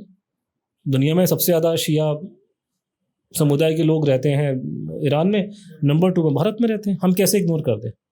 कई लोग के रिश्ते, इनफैक्ट मैंने पढ़ा वो खमेनी का तो दादा परदादा यहाँ यूपी का। अच्छा। हाँ, ये खबर कई मैंने देखा वीडियो, मुझे पता नहीं कितनी जस्टिफाइड है, बट खबर आ रही उसके दादा परदादा यहाँ थे, वो गए यहाँ से। कैसे इग्नोर करते हैं आप? सर, अगर आपको एक चांस दिया जाए कि आपने वर्ल्ड को एक ऐसा एविडेंस शो करना है जो ये प्रूव कर सके कि नेताजी की डेथ इस वजह से नहीं, इस वजह से हुई है, तो कौन सा एविडेंस होगा? यार वो बड़ा मुश्किल है ना, बिकॉज वो ओपन शट कोई ऐसा है नहीं, मतलब इसलिए वो प्रॉब्लम आ रही है कि अगर कोई फोटो वोटो होती, कुछ होता, लेकिन आप उसमें बोलते कि फोटो में डॉक्टरी की हुई है।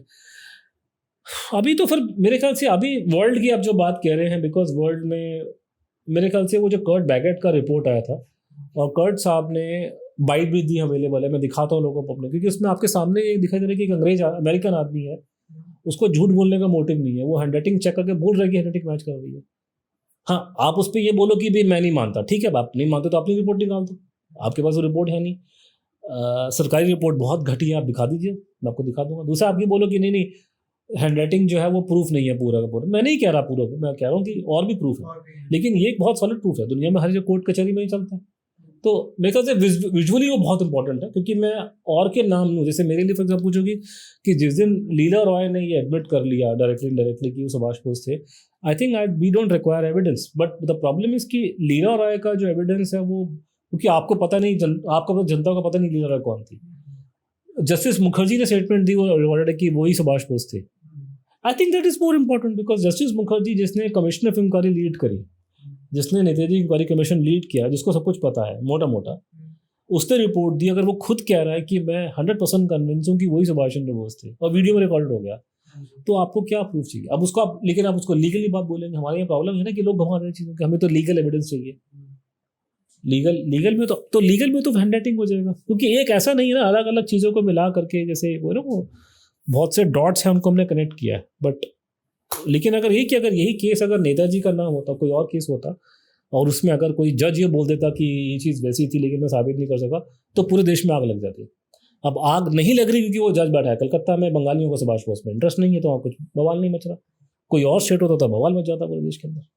सर, कोई ऐसी चीज़ आपके रिसर्च की जर्नी के दौरान जो आपको पहले लग रही थी कि सही है, लेकिन बाद में आपके रिसर्च में वो गलत हो गई? यार बहुत लंबा चौड़ा हो जाएगा, बिकॉज मेरे को मोटा कोई तो अभी मुझे याद नहीं आ रहा कि मैंने कोई ऐसी कोई चीज़ जो मैंने बेसिक कंक्लूजन जो ड्रॉ किए थे साल 2001 में, 2001 में कंक्लूजन ड्रॉ किए थे, वो बेसिक कंक्लूजन में कोई चेंज नहीं है। कोई चेंज नहीं, वही मोटा वही छोटी छोटी चीज़ें, तो मतलब even some of the very things which I can not talk publicly about, even वो भी सेम है। और एक और लंबी चौड़ी कहानी है, लेकिन वो मैं स्थापित, मतलब उसको बताने के लिए ऑडियंस समझ नहीं पाएगा आपका। वो एक शॉलमारी बाबा की कहानी थी। तो एक बाबा, बहुत से लोग कंफ्यूज करते हैं उसको गुमनामी बाबा के साथ में, वो सुब्रमण्यम स्वामी जी भी उसी को ही वो कंफ्यूज कर रहे हैं उसको। वो ही इज थिंकिंग कि शॉलमारी साधु और गुमनामी बाबा एक ही चीज़ है ना, वो अलग अलग चीज़ है।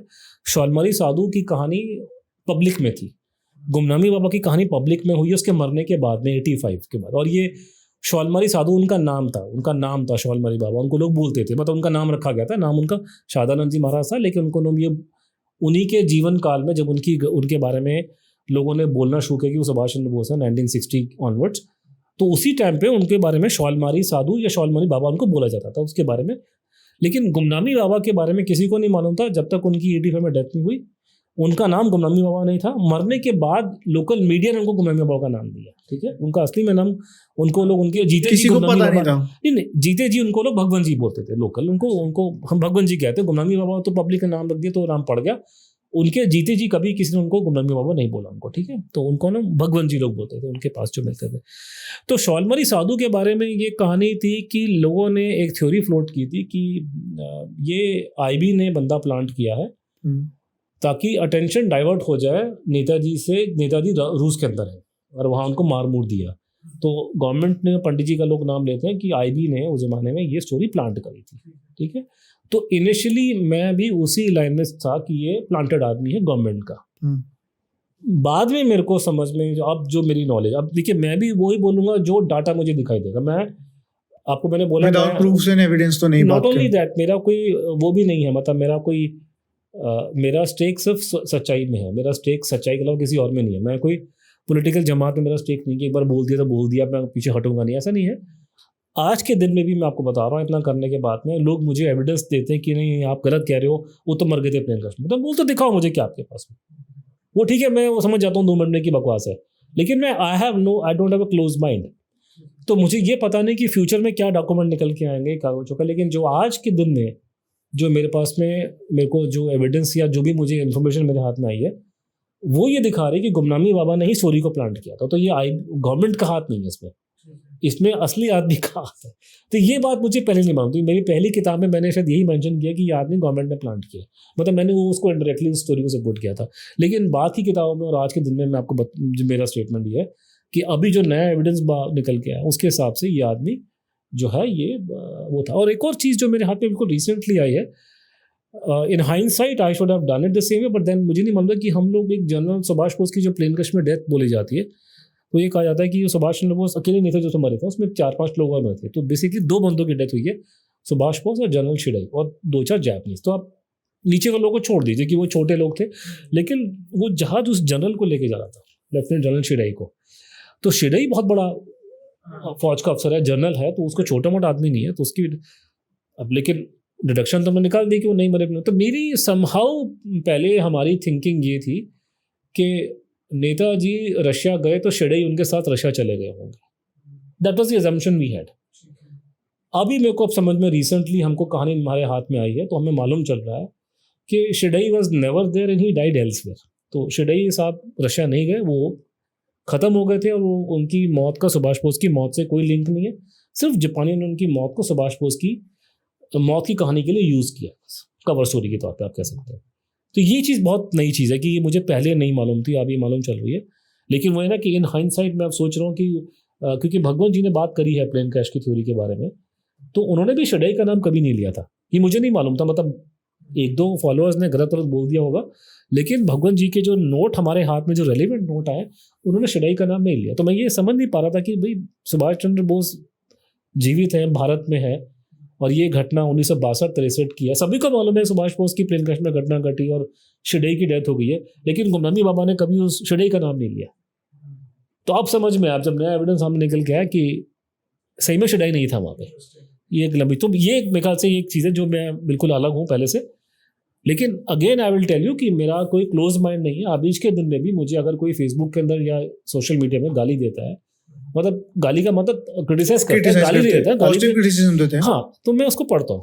वो अगर मुझे रीजनिंग देते हैं कि नहीं आप ये गलत कह रहे हो, आपके हिसाब से ताइवान में ये बात है गलत है, ठीक, I am open to the question. मुझे कोई इसमें मेरा पर्सनल एंगल नहीं, आप मुझे दीजिए। मैं आपको साफ बता रहा हूँ कि कल को अगर मेरे को सामने आप एविडेंस दे दो मुझे कि नहीं ये आपकी स्टोरी गलत है और ये एंगल रशियन एंगल ठीक है, वो एंगल ठीक है, मैं मान लूंगा उसको। मैं कोई मेरा कोई हाथ जोड़ के माफी मांगूंगा, गलती होगी मुझसे। लेकिन मैं क्या करूँ, अभी तक जो भी एविडेंस निकल के आया है और वो ठोक बजा करके, और कम से कम मुझे लगता नहीं कि वो चेंज होगा, बिकॉज वो बहुत ज़्यादा लोगों से क्रॉस चेक वेरीफाई हो चुका है। तो अब मुझे लगता नहीं कि वो छोटे मोटे चेंजेस आ सकते हैं उसमें। बेसिक स्टोरी की गुमनामी बाबा सुभाष चंद्र बोस थे, उसमें अब कोई चेंज नहीं आने वाला, उसका स्कोप नहीं। लेकिन even then if you come and tell me कि साहब कोई किताब लिखी किसी अंग्रेज ने सुभाष चंद्र बोस की, उसने बोला डेथ होगी प्लेन क्रैश में, मैं देखे देखूंगा। लेकिन मैं देखिए मुझे क्या मिल रहा है कि उसने जाकर के उन्हीं सोर्स को कोट किया जिस सोर्स को मैं ऑलरेडी देख चुका हूँ, रिजेक्ट कर चुका हूँ, या वो सोर्स रिलायबल नहीं है।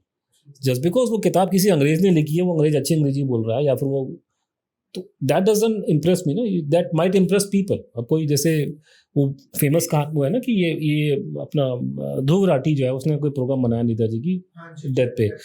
हाँ, मैंने 5 मिनट का देखा था, मेरा ब्लड प्रेशर बढ़ गया था, तो मैं उसका देखा नहीं, क्योंकि नहीं उसमें देखिए 2-3 चीज़ें। देखिए पहले ये थे कि he is a very good presenter, so there's no doubt about it. No, he's a good, I like him in that respect. He's a very good presenter.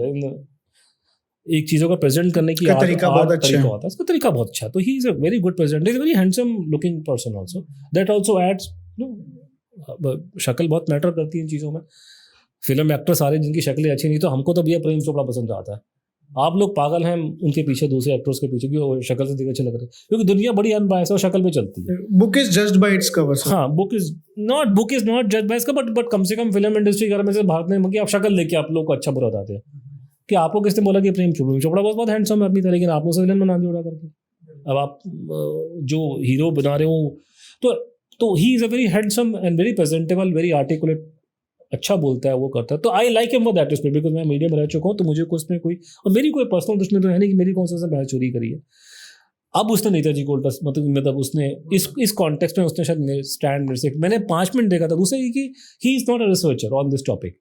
He may be knowing many things, I don't have any problem with that, लेकिन मैं 25 साल से ये काम कर रहा हूँ, तो मुझे ये टॉपिक पता है. मैं उंगली नहीं खाता अपने. कल को आप मुझसे बहस स्टार्ट करो जी इकोनॉमी में, मुझे क्या पता इकोनॉमी के बारे में यार, तो लेकिन है कि मुझे इस टॉपिक का पता है. तो वो मैं समझ गया था कि उसके पास में कुछ, वो किसी ने पढ़ा के उसको डाल दिया, उसने उठाकर गलत पता. तो मुझे किसी ने कहा काउंटर में कैसे करूँ उसको. काउंटर करने का तरीका कि मैं तो चैनल, मेरे को तो यूट्यूब चैनल नहीं आता. अगर आता तो मैं कुछ चला लेता, मुझे नहीं आता, मेरे बस का नहीं. मैं कुछ थोड़े से अपने, मेरा चैनल है, मैं अपनी पर्सनल मेमोरीज के लिए यहाँ वहाँ गया तो मैं कुछ वीडियो का शॉट लेके उसको डाल देता हूँ. मेरे बस की नहीं है. मैं वो मेरे पर्सनल है, मैं आपको कि मैं पब्लिक में डाल देता हूँ, ठीक है, आप ही देख लो. कोई एयरपोर्ट की वीडियो बना ली है, कर लिया, ऐसे. मुझे I am not capable of doing that thing. That's not my, मैं पॉडकास्ट से बोल सकता हूँ, मैं प्रेजेंटेशन कर सकता हूँ. व्हाट आई कैन डू कि मैं ऐसे बैठ जाऊँ, आप यहाँ चलाओ स्क्रीन में कि जो भी, हाँ, ध्रुव राठी ये बोल रहा है, मैं आपको काउंटर करूँ और मैं आपको अपने एविडेंस दिखाऊँ यहाँ पे कि ये जो एविडेंस दिखा रहा है गलत दिखा रहा है. लेकिन प्रॉब्लम है कि वो आप करोगे तो कॉपीराइट स्ट्राइक मार देगा आप पे, और मेरे पास इतनी क्षमता नहीं. उसके पीछे तो पूरी कांग्रेस की जमात खड़ी है, मैं उतनी लड़ाई कहाँ लड़ूंगा. तो वो कॉपीराइट स्ट्राइक मार देगा मेरे पे कि आपने मेरा वीडियो देखा. आप गलत कह रहे हैं, आपके पास पब्लिसिटी करने का तरीका ज़्यादा. खैर मेरा ही बहुत है कि मेरे 50 चैनल है, मेरे फर्क पड़ता नहीं. उसको सारे कांग्रेसी देखना वो वैसे ही सपोर्ट मुझे नहीं करेंगे. तो उसकी अपनी ऑडियंस है, मेरी अपनी ऑडियंस है, तो मेरी ऑडियंस, और मैं वैसे ही लोगों से इंटरेक्ट करता हूँ, दुनिया भर में जाता हूँ, तो मेरे को ठीक है, दिखाए. और ये बात देखिए मैं कि दुनिया में 100% तो किसी को सपोर्ट नहीं मिलता. ना भगवान राम को मिला, ना मोदी जी को मिला. मोदी जी को इतना उन्होंने चमत्कार करके पूरा का पूरा उन्होंने गुजरात चेंज कर दिया. आपको लगता है कि सारे गुजराती नेताजी के सपोर्टर हैं मोदी जी के? नहीं ना. अभी भी कांग्रेसी बैठे वहाँ पे, लोग नहीं सपोर्ट करेंगे. काशी में, वाराणसी में मोदी जी ने चमत्कार कर दिया. क्या वाराणसी की सारी जनता मोदी जी को वोट देती है? नहीं देती ना. तो 100% रेटिंग किसी की नहीं है वर्ल्ड में, मेरी भी नहीं है. तो मैं लेके जो ठीक है, दिखा, तेरी ऑडियंस है, मुझे तो पड़ता नहीं है, लेकिन ये कि गलत दिखा. मतलब वो कोई मुझे काउंटर करेगा, डॉक्यूमेंट दिखा, बिकॉज उसने सेलेक्टिवली निकाल के गलत चीज़, मतलब वो चीज़ दिखाई है, वो स्लांट है, वो is not an objective thing. मुझे अप्रोच करता है, मैं उसको बताता, मैं किसी को होल्ड बैक नहीं करूँगा. मैं किसी, मेरा कोई वो नहीं कि आपका मैंने पूछ के आपके पास में नहीं है, ठीक है. मुझे नहीं पता आप कांग्रेस को सपोर्ट करते हैं, कहाँ से, कौन सी पार्टी को सपोर्ट करते हो. आप मुझे नेताजी के लिए बुला रहे हो, आप प्यार से बुला रहे हो, मैं आऊँगा आपके पास है, और आप तभी से बात करोगे, आप तभी से बात करोगे. मुझे सर एक और जो आप थ्योरी की बात कर रहे थे, स्टालिन के कैंप्स में नेताजी थे, तो उसके बारे में थोड़ा सा बताइए. नहीं, मैंने नहीं कहा, लेकिन हुआ यह था कि 1900 जब सुभाष बोस की डेथ की बात हुई है, तो उसी टाइम पे ये बात निकल के आनी शुरू हो गई थी कि सुभाष बोस रूस में हो सकते हैं, ठीक है. और खासकर जो इंटेलिजेंस के रिकॉर्ड्स हैं उस जमाने में, उसमें ये बात निकल के आ गई है. अब ये प्रॉब्लम है कि भारत सरकार ने अगर वो रिपोर्ट सेंट्रलाइज की पब्लिक कर दी होती पहले पंडित जी के टाइम पे, तो बवाल मचा था देश के अंदर. रिपोर्ट पब्लिक इन्होंने की नहीं. लेकिन ये बात आप ये कह सकते हैं कि नेताजी रूस में थे, ये थ्योरी उतनी ही पुरानी है ऑलमोस्ट जितनी पुरानी प्लेन क्रश की थ्योरी है. ओनली प्रॉब्लम है कि डॉक्यूमेंट्स पब्लिक में नहीं आए. तो उसमें जो मेन प्रॉब्लम आ रही है, जो मैं उसको एक्सेप्ट नहीं करता हूँ, उसका कारण ये कि ये दावा खासकर हमारे सुब्रमण्यम स्वामी जी कर रहे हैं कि I have a lot of respect for doctor Swami, because he is a great scholar. इतने उम्र में इतने बड़े हैं हमसे, इतने बड़े नेता हैं, इतने टाइम से वो ढूंढ रहे हैं, और कम से कम नेताजी के बारे में उनका रिगार्ड जेन्युइन है. मैं भी एक बार उनके साथ स्टूडियो में बैठा, उनसे मिल चुका हूँ. तो इट्स नॉट दैट कि मैं पर्सनली, मेरा कोई पर्सनल वो नहीं है. बाकी वो everybody, we all, he is a very such a famous leader of our country. लेकिन उनका एक बहुत बड़ा मिस्टेक सुब्रमण्यम स्वामी जी ने जो करा है इस पूरे केस में, कि उन्होंने ये जो थ्योरियाँ फ्लोट करी है कि ना स्टालिन ने, जो रशिया का डिक्टेटर था, जो रशिया का जो लीडर था, उसने नेताजी को मरवा दिया पंडित जी के कहने पे। तो उसमें बेसिक फॉल्ट ये आ रहा है कि स्टालिन जो था उसके संबंध भारत से मतलब अच्छे नहीं थे, पंडित जी से अच्छे थे संबंध नहीं थे। तो उसमें उसका आलम ये था कि जब हमारे गांधी जी की हत्या हुई थी तो रूसियों ने मेरे ख्याल से फूल तक हमको नहीं भेजा 2 दिन तक, तो ठीक है। और गांधी जी को, उनको रशियन जो उनका जुमला था उसमें उनको रिएक्शनरी वर्ड यूज़ किया उनके लिए। वो महात्मा गांधी को पसंद नहीं करते थे। आप पंडित जी के बारे में तो बहुत बुरी हालत है कि एक हमारा यहाँ से जब 1990 के दशक में रिसर्च स्कॉलर यहाँ से गए रशिया में स्टडी के लिए, जिनको रशियन बोलनी आती थी, पूर्वी रॉय मैडम जो नेताजी की बात करने में बहुत आगे थी, उनसे मैंने बहुत कुछ सीखा। तो पूर्वी मैडम रशियन स्पीक बोलती हैं, वो इसलिए यहाँ से गए थे वो लोग स्टडी करने के लिए। तो उन्होंने आकर के बोला कि हमने रशिया में रिकॉर्ड देखे थे, और उन्होंने खुद अपनी थ्योरी को किल कर दिया इनडायरेक्टली, क्योंकि वो भी सपोर्ट करते हैं कि रशिया मार दिया सुभाष बोस को, लेकिन स्टालिन का नाम लेके बोला। बाद में उन्होंने स्टैंड चेंज करना स्टार्ट कर दिया, लेकिन पहले ये खुद ही बोलते कि स्टालिन ने, मुझे तो नहीं कहा था स्टालिन ने मरवा दिया, लेकिन बाद में उन्होंने खुद ही जाकर वहाँ बोल दिया कि अपने यहाँ की हम लोग रशिया में गए थे तो वहाँ पे स्टालिन ने जो कुछ रिकॉर्ड हमने देखे थे जहाँ उन्होंने पंडित जी को पॉलिटिकल प्रोसिक्यूट उनके लिए वर्ड यूज़ किया, राजनीतिक वेश्या। तो जो स्टालिन पंडित जी को के लिए इतने घटिया शब्द इस्तेमाल कर रहा है, वो उसके कहने पे सुभाष बोस को क्यों मारेगा भैया? वो पागल थोड़ी ना, कोई लॉजिक नहीं। इनफैक्ट लॉजिक ये कि नेताजी जब, मतलब मैं ये एक पूर्वी रॉय मैडम का देख के ये हो गया था कि मैडम ने खुद अपनी थ्योरी खुद किल कर ली। मतलब उन्होंने ही बोला मुझे पहले कि रशिया मार दिया, बिकॉज मैं तो उनको पहले जानता था, स्वामी जी से मैं नहीं मिला था। She was a scholar, she is a professor, she is not a politician. तो उन्होंने ही मुझे बोला कि ये स्टालिन ने मार दिया। लेकिन बाद में मैंने कहा मैडम आप तो खुद ही बोल रहे हैं कि वो गाली दिया पंडित जी को, तो कैसे मार देगा? फिर उन्होंने स्टैंड चेंज कर दिया। अब उन्होंने कहा जी स्टालिन ने मारा, खुश्चेव ने मारा है। एक तो ये ना गोल पोस्ट चेंज करने का बड़ा प्रॉब्लम है कि लोग गोल पोस्ट चेंज कर देते हैं। मेरी गोल पोस्ट चेंज नहीं है, अनुदर की गोल पोस्ट एक ही है 2001 से हिंदुस्तान टाइम्स से कि गुमनामी बाबा सुभाष चंद्र बोस। हाँ ठीक है, over a period of time मेरी कन्विक्शन बढ़ती जा रही है। तो शायद मैं इतना कन्विंसिंगली नहीं बोलता था क्योंकि वो समय भी दूसरा था और टाइम HT भी लिखने देगा नहीं मुझे इतना कुछ। मेरा कन्विक्शन बढ़ गया पहले से। पहली किताब में लास्ट किताब में फर्क है। अब तो मैं खुल्लम खुल्ला बोलता हूँ, पहले मैंने कहा ये एविडेंस इंडिकेट कर रहा है। तो लिखे रहे कि उन्होंने ये स्टालिन वाली कॉन्फ्लिक्ट, नेताजी जो भारत से जर्मनी पहुंचे और उसकी मदद से पहुंचे, तो रशिया ने उनकी मदद की है पहले से।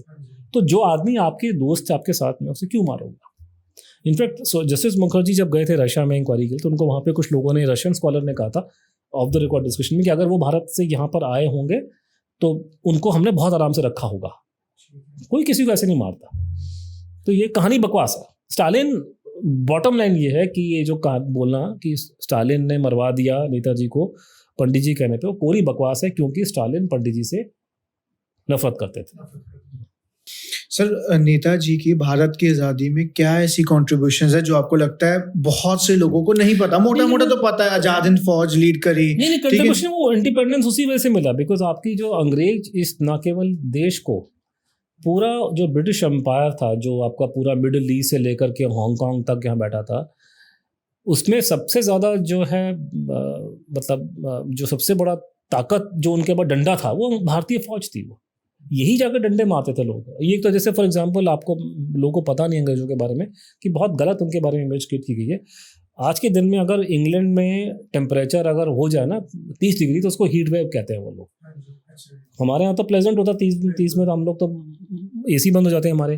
वहाँ पे 30 डिग्री सेल्सियस में तो हीट वेव डिक्लेयर है, और वहाँ अगर कोई 34-35 टेम्परेचर हो जाएगा तो लोग घर में मर जाते हैं बेचारे। वो बर्दाश्त नहीं कर सकते, सर्दी बड़ी पड़ती है तो गर्मी, हम लोग गर्म देश के लोग हैं, हम बर्दाश्त कर जाते हैं। तो जो इंसान 30-35 में जिनकी मौत हो जाती हो, आपको लगता है कि वो भारत में आकर के वो लड़ाइयाँ लड़ाएंगे? जून यहाँ हम लोग जहाँ जो दिल्ली के पैदा हुए हैं, हमसे गर्मी बर्दाश्त नहीं। वो तो मंसूरी यहाँ पे हिल स्टेशन में बैठते थे, हिल स्टेशन में या दिल्ली के अंदर अपने कोठी में रहते थे, यहाँ पर्दा झेलने वाला बैठा था, बैठ के वो पंखा मारने वाले वो देसी लोग थे। वो ये जितने मारने पीटने वाले, जितने गलत काम करने, किसी को मारना पीटना, वो सारे के सारे हमारे शाह बहादुर करते थे, हिंदुस्तानी लोग, जिनके बच्चे बड़ी बड़ी पोजीशंस में, उनके बच्चे पोते पातियाँ बड़ी बड़ी पोजीशंस में भारत में विदेश में बैठे हैं आज के दिन। उनको फ़ायदा पहुंचा, उनकी तो चांदी हो गई। जितने रेवोल्यूशनरी थे उनकी तो नस्लें ख़त्म कर दी इन्होंने, वो अभी भी पत्थर तोड़ रहे हैं बैठ करके। इनकी चांदी होगी इन लोगों की। तो यही लोग मारपीट करते थे। तो यही इसी फौज के अंदर जो सबसे बड़ी जो इंस्ट्रूमेंट था जो मिलिट्री थी उसमें because of Subhash Bose and Azad Hind Fauj उनका भी जमीर जाग गया कईयों का, क्योंकि जमीर जागने का कारण एक ये भी था कि सेकेंड वर्ल्ड वॉर में एकदम से बहुत से आदमी की जरूरत पड़ी आपको, ठीक है। तो पहले तो वो ठोक बजा के लेते थे कि हमारा लॉयलिस्ट होगा, लेकिन सेकेंड वर्ल्ड वॉर में क्योंकि बहुत ज़्यादा लड़ाई हो गई और एकदम से बहुत लोगों को लेना पड़ा, तो ऐसे कई लोग फौज में भर्ती हो गए जो कट्टर नहीं थे अंग्रेजों के सपोर्टर। जैसे पहले के लोग करियप्पा टाइप जो 100% अंग्रेजों के फेवर में थे, वो वैसे नहीं थे, तो वो उन लोगों में थी भावना, तो वो सारे के सारे जो है वो सुभाष बोस के फेवर में डायरेक्टली इनडायरेक्टली हो गए थे। So that was the main reason they left this country.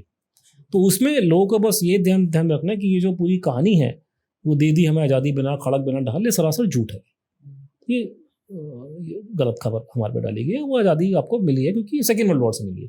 तो सेकेंड वर्ल्ड वॉर में पहला कारण ये कि आपके ये जो जिनको एक्सिस फोर्सेस हैं उन्होंने इंग्लैंड को कमज़ोर कर दिया, और उस कमजोरी का फ़ायदा सुभाष बोस ने उठाया। उसकी वजह से आर्मी में रिवोल्ट की नौबत आई, क्योंकि आर्मी का स्वरूप बदल गया बहुत ज़्यादा, क्योंकि पहले तो अंग्रेजों के लॉयलिस्ट उसमें हो गए, लेकिन उनको सेकेंड वर्ल्ड वॉर में उनको इमरजेंसी में उनको बहुत से लोग लेने पड़े, जिसमें से ऐसे बहुत से लोग आ गए जो इंटरनली सुभाष बोस के या फ्रीडम स्ट्रगल के खिलाफ में नहीं थे उसकी। तो ये उससे ये बाकी झूठ है ये और ये कोई गवर्नमेंट के रिकॉर्ड में, उस जमाने के रिकॉर्ड में आपको नहीं मिलेगा। ये जो बाद में हमने ये कहानियाँ डाल दी, दे दी हमें आज़ादी बिना खड़क बिना ढाल, किसी अंग्रेज ने ये गाना नहीं गाया उस जमाने में। बाद में गा दिया होगा, बाद में उनको भी फ़ायदा पहुँचता है कि भी हमारे इमेज अच्छी हो जाती है।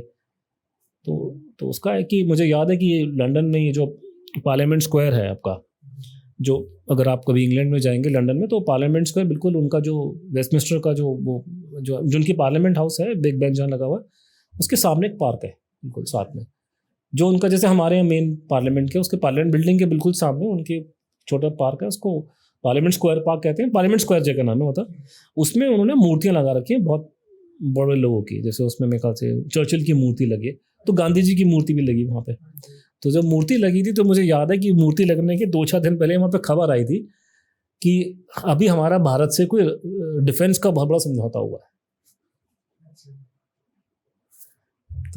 तो आप मूर्ति भी गांधी जी के लगा रहे हैं, शांति का पाठ पढ़ा रहे हैं, लेकिन साथ में आप डिफेंस की बात, जो कि गांधी जी तो आपको पता है कि मैं तो ऑलरेडी ट्विटर में डाल चुका, गांधी जी सबको पता है कि वो बिल्कुल गांधी जी के सारे फॉलोअर अहिंसा के बहुत बड़े सपोर्टर, अहिंसा के, वो तो बिल्कुल फौज के खिलाफ में है, नॉन वायलेंस का पूरा विश्वास है, पूरे फौज के खिलाफ में, कोई फौज में जाता नहीं। मुझे बताओ कितने गांधी जी के सपोर्टर फौज में गए थे, उनके बच्चे गए थे, मुझे बताओ।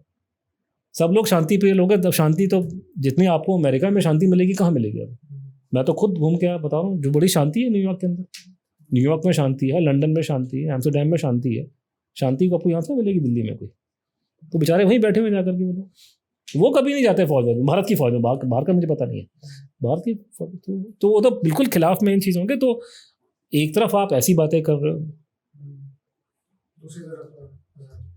वो आपको फ़र्क समझना पड़ेगा ना, बिकॉज अब ये हमारे देश के फाउंडिंग प्रिंसिपल्स हैं, नॉन वायलेंस, और ये हमारा देश खड़ा इन प्रिंसिपल्स के ऊपर है।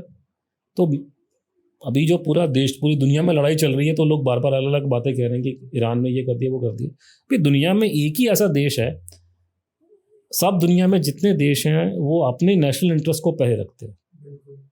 हमारा इकलौता देश है दुनिया में जो दुनिया की शांति को पहले रखता है, अपने इंटरेस्ट को बाद में रखता है। ये आपकी स्टेटेड पोजीशन है, तो आप किस मुंह से आप क्रिटिसाइज कर रहे हो दूसरे लोगों को? आप करो प्रमोट शांति का।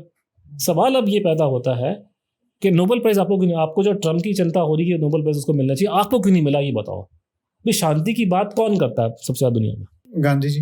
नहीं, गांधी जी तो करते थे, लेकिन गांधी जी तो हम लोग करते हैं गांधी जी के जाने के बाद। यहाँ तो गाँव मैं तो एक एग्जाम्पल दिया कि मैं कहीं यूपी के अंदर गया था कहीं पे, तो वहाँ पे लिखा था उन्होंने कि विश्व शांति का हवन हम लोग कर रहे हैं। और मैंने न्यूज़ में भी आई थी, कई जगह करते हैं, वो आपको ये बहुत स्टैंडर्ड मिलेगा इंडिया के अंदर। और मैंने वहाँ उनको वहाँ के बोला कि तुमको तो हगने की तुमको तमीज़ नहीं है, तुम्हें टॉयलेट में बैठना, तुम्हें अंग्रेजी टॉयलेट में वो कम्बोर्ड में बैठाते तुम्हारे को, तो वहाँ पे हगने की तुम्हारे को तमीज़ नहीं है। तुम कहाँ से शांति लेकर के आओगे दुनिया में? तुम हो कौन? आप हो कौन? तुम्हारे को पैंटे पहनने की तुम्हारे को तमीज़ नहीं है 20 साल पहले, तुम शांति कहाँ से लेकर आओगे? शांति तो अमेरिका लेकर आएगा, तुम कौन हो शांति लाने वाले? तुम्हारे घर में पानी आता है? अजीब अजीब बात है, ऐसी सारा दुनिया को टीका लगा बैठा है शांति का। शांति के इतने प्रिय हो तो तुम्हें क्यों नहीं मिलता नोबेल प्राइज? आप कह रहे थे नोबेल प्राइज वो झूठा होता है। अच्छा बेटा, अंगूर खट्टे हैं, क्यों दिया पंडित जी का नाम 11 बार नोबेल प्राइज के लिए? गांधी का नाम क्यों दिया था? क्यों रोते हो अभी तक फिर वो? तो पहले अपने देखो यार, अपने प्रॉब्लम ठीक करो, उसके बाद देखना। दुनिया में वो देश सभी कह रहे हैं कि हम अपने कंट्री के इंटरेस्ट को लेकर चलते हैं, तुम कह रहे हो कि तुम शांति के चक्कर में हो पहले, तो ठीक है, अपने कम बराबरी भी कर रहे हो, वो कर रहे हैं अपनी कंट्री के लिए, कर रहे हैं काम। तुम शांति फैलाओ दुनिया बैठ करके, पर तुम्हें नोबेल प्राइज तुमको नहीं मिलने वाला। तो दूसरों का मजाक उड़ा, अपने देखो पहले गिरबान में झाँक करके। Sir I think so it's time to wind up. हाँ जी। And sir it's very grateful कि आपके साथ मुझे सेशन करने का मौका मिला। चलो अच्छा, मैं चाहता हूँ कि जितने यंग बच्चों के साथ में, यंग लड़के जो यंग लोग हैं, वो ये बात फ्लोट हो, क्योंकि मेरा बुड्ढों पर विश्वास उठ गया है। बुढ़े जो है ना, उनको इन चीज़ों में इंटरेस्ट नहीं है, और बुढ़े लड़ पड़ते हैं, बुढ़े बात नहीं मानते, बहस करते हैं, लड़ाई करेंगे, उनके फिक्स आइडियाज़ हैं। फिर वो कई बार अपनी पर्सनल पोजीशन को कंपेयर करते हैं कि मैं तो बड़ा आदमी हूँ, मैं तो सेक्रेटरी हूँ गवर्नमेंट ऑफ इंडिया में, ये आदमी तो फटियाल आदमी है, इसकी कैसे हिम्मत होगी बोलने के लिए, आप कैसे बोल सकते हैं? तो इस तरह के ना उनके मेंटल ब्लॉक्स हैं, वो रियलिटी को नहीं देखना पर मैं गलत क्या बोल रहा हूँ, मैं आपके सामने जो बोल रहा हूँ गलत क्या उसमें। मैं नहीं कह रहा भाई आपकी गवर्नमेंट की ऑफिशियल पोजीशन है कि आप शांति प्रेमी हो, मैं नहीं कह रहा। आप उस बात को फिर उल्टा घुमा दोगे तो मेरा कसूर तो नहीं है ना, आप ही खुद बोल रहे हो। ये तो शुक्र की बात है कि विदेशी ताकतें आपको ये बातें आपके मुंह पे नहीं की आपकी इंसल्ट करने के लिए, तो आपको हटाना पड़ेगा। तो मेरा तो ये प्रॉब्लम हो रहा है कि बुढ़ों को समझ में नहीं आ रहा केस को, तो यंग लड़के ही तो इंटरेस्ट देने, तभी तो ये पॉडकास्ट हमारे सुन रहे हैं लोग बैठ करके, तो आप सुन रहे, अच्छी बात है। और तो अच्छा, तो जब मुझे मौका मिलता है तो मैं चाहता हूँ कि लोग बुलाएं, बातचीत करें, इसलिए सब कुछ छोड़ के बैठा हूँ, बाकी मुझे टाइम है, बुलाइए। और मैं चाहता हूँ कि लोग मुझे लेक्चर्स के लिए बुलाएं, मतलब वो लेक्चर जो है ये तो हाँ, उसमें फिर आपको वीडियो दिखाता हूँ ना, मैं तो पीपीटी करता हूँ, मेरे को भाषण तो नहीं जाता हूँ, पीपीटी दिखाऊंगा आपको, वीडियो दिखाऊंगा, ऑडियो दिखाऊंगा, ये देख क्या लिखा उसमें, मैं नहीं कह रहा, वो कह रहा है। तो उसमें जो देख रहे हैं उसमें से बोल के अपने दुनिया में, इस भारत के अंदर ऑन एनी गिवन डे यहाँ पे 1000 लेक्चर होते हैं, लोग बुलाते हैं एक दूसरे को, फॉरेनर्स को बुलाया जाता है, जैसे कलकत्ता वहाँ विदेशी आते हैं, फॉरेनर्स आते हैं, नोबेल प्राइज विनर आ रहे हैं भैया, वो तगड़ा पैसा मिला होगा ना। नोबेल प्राइज विनर कौन आदमी बुढ़ापे में सीधा कलकत्ता जाएगा, सीधी फ्लाइट कोई है नहीं, घूम करके आएगा।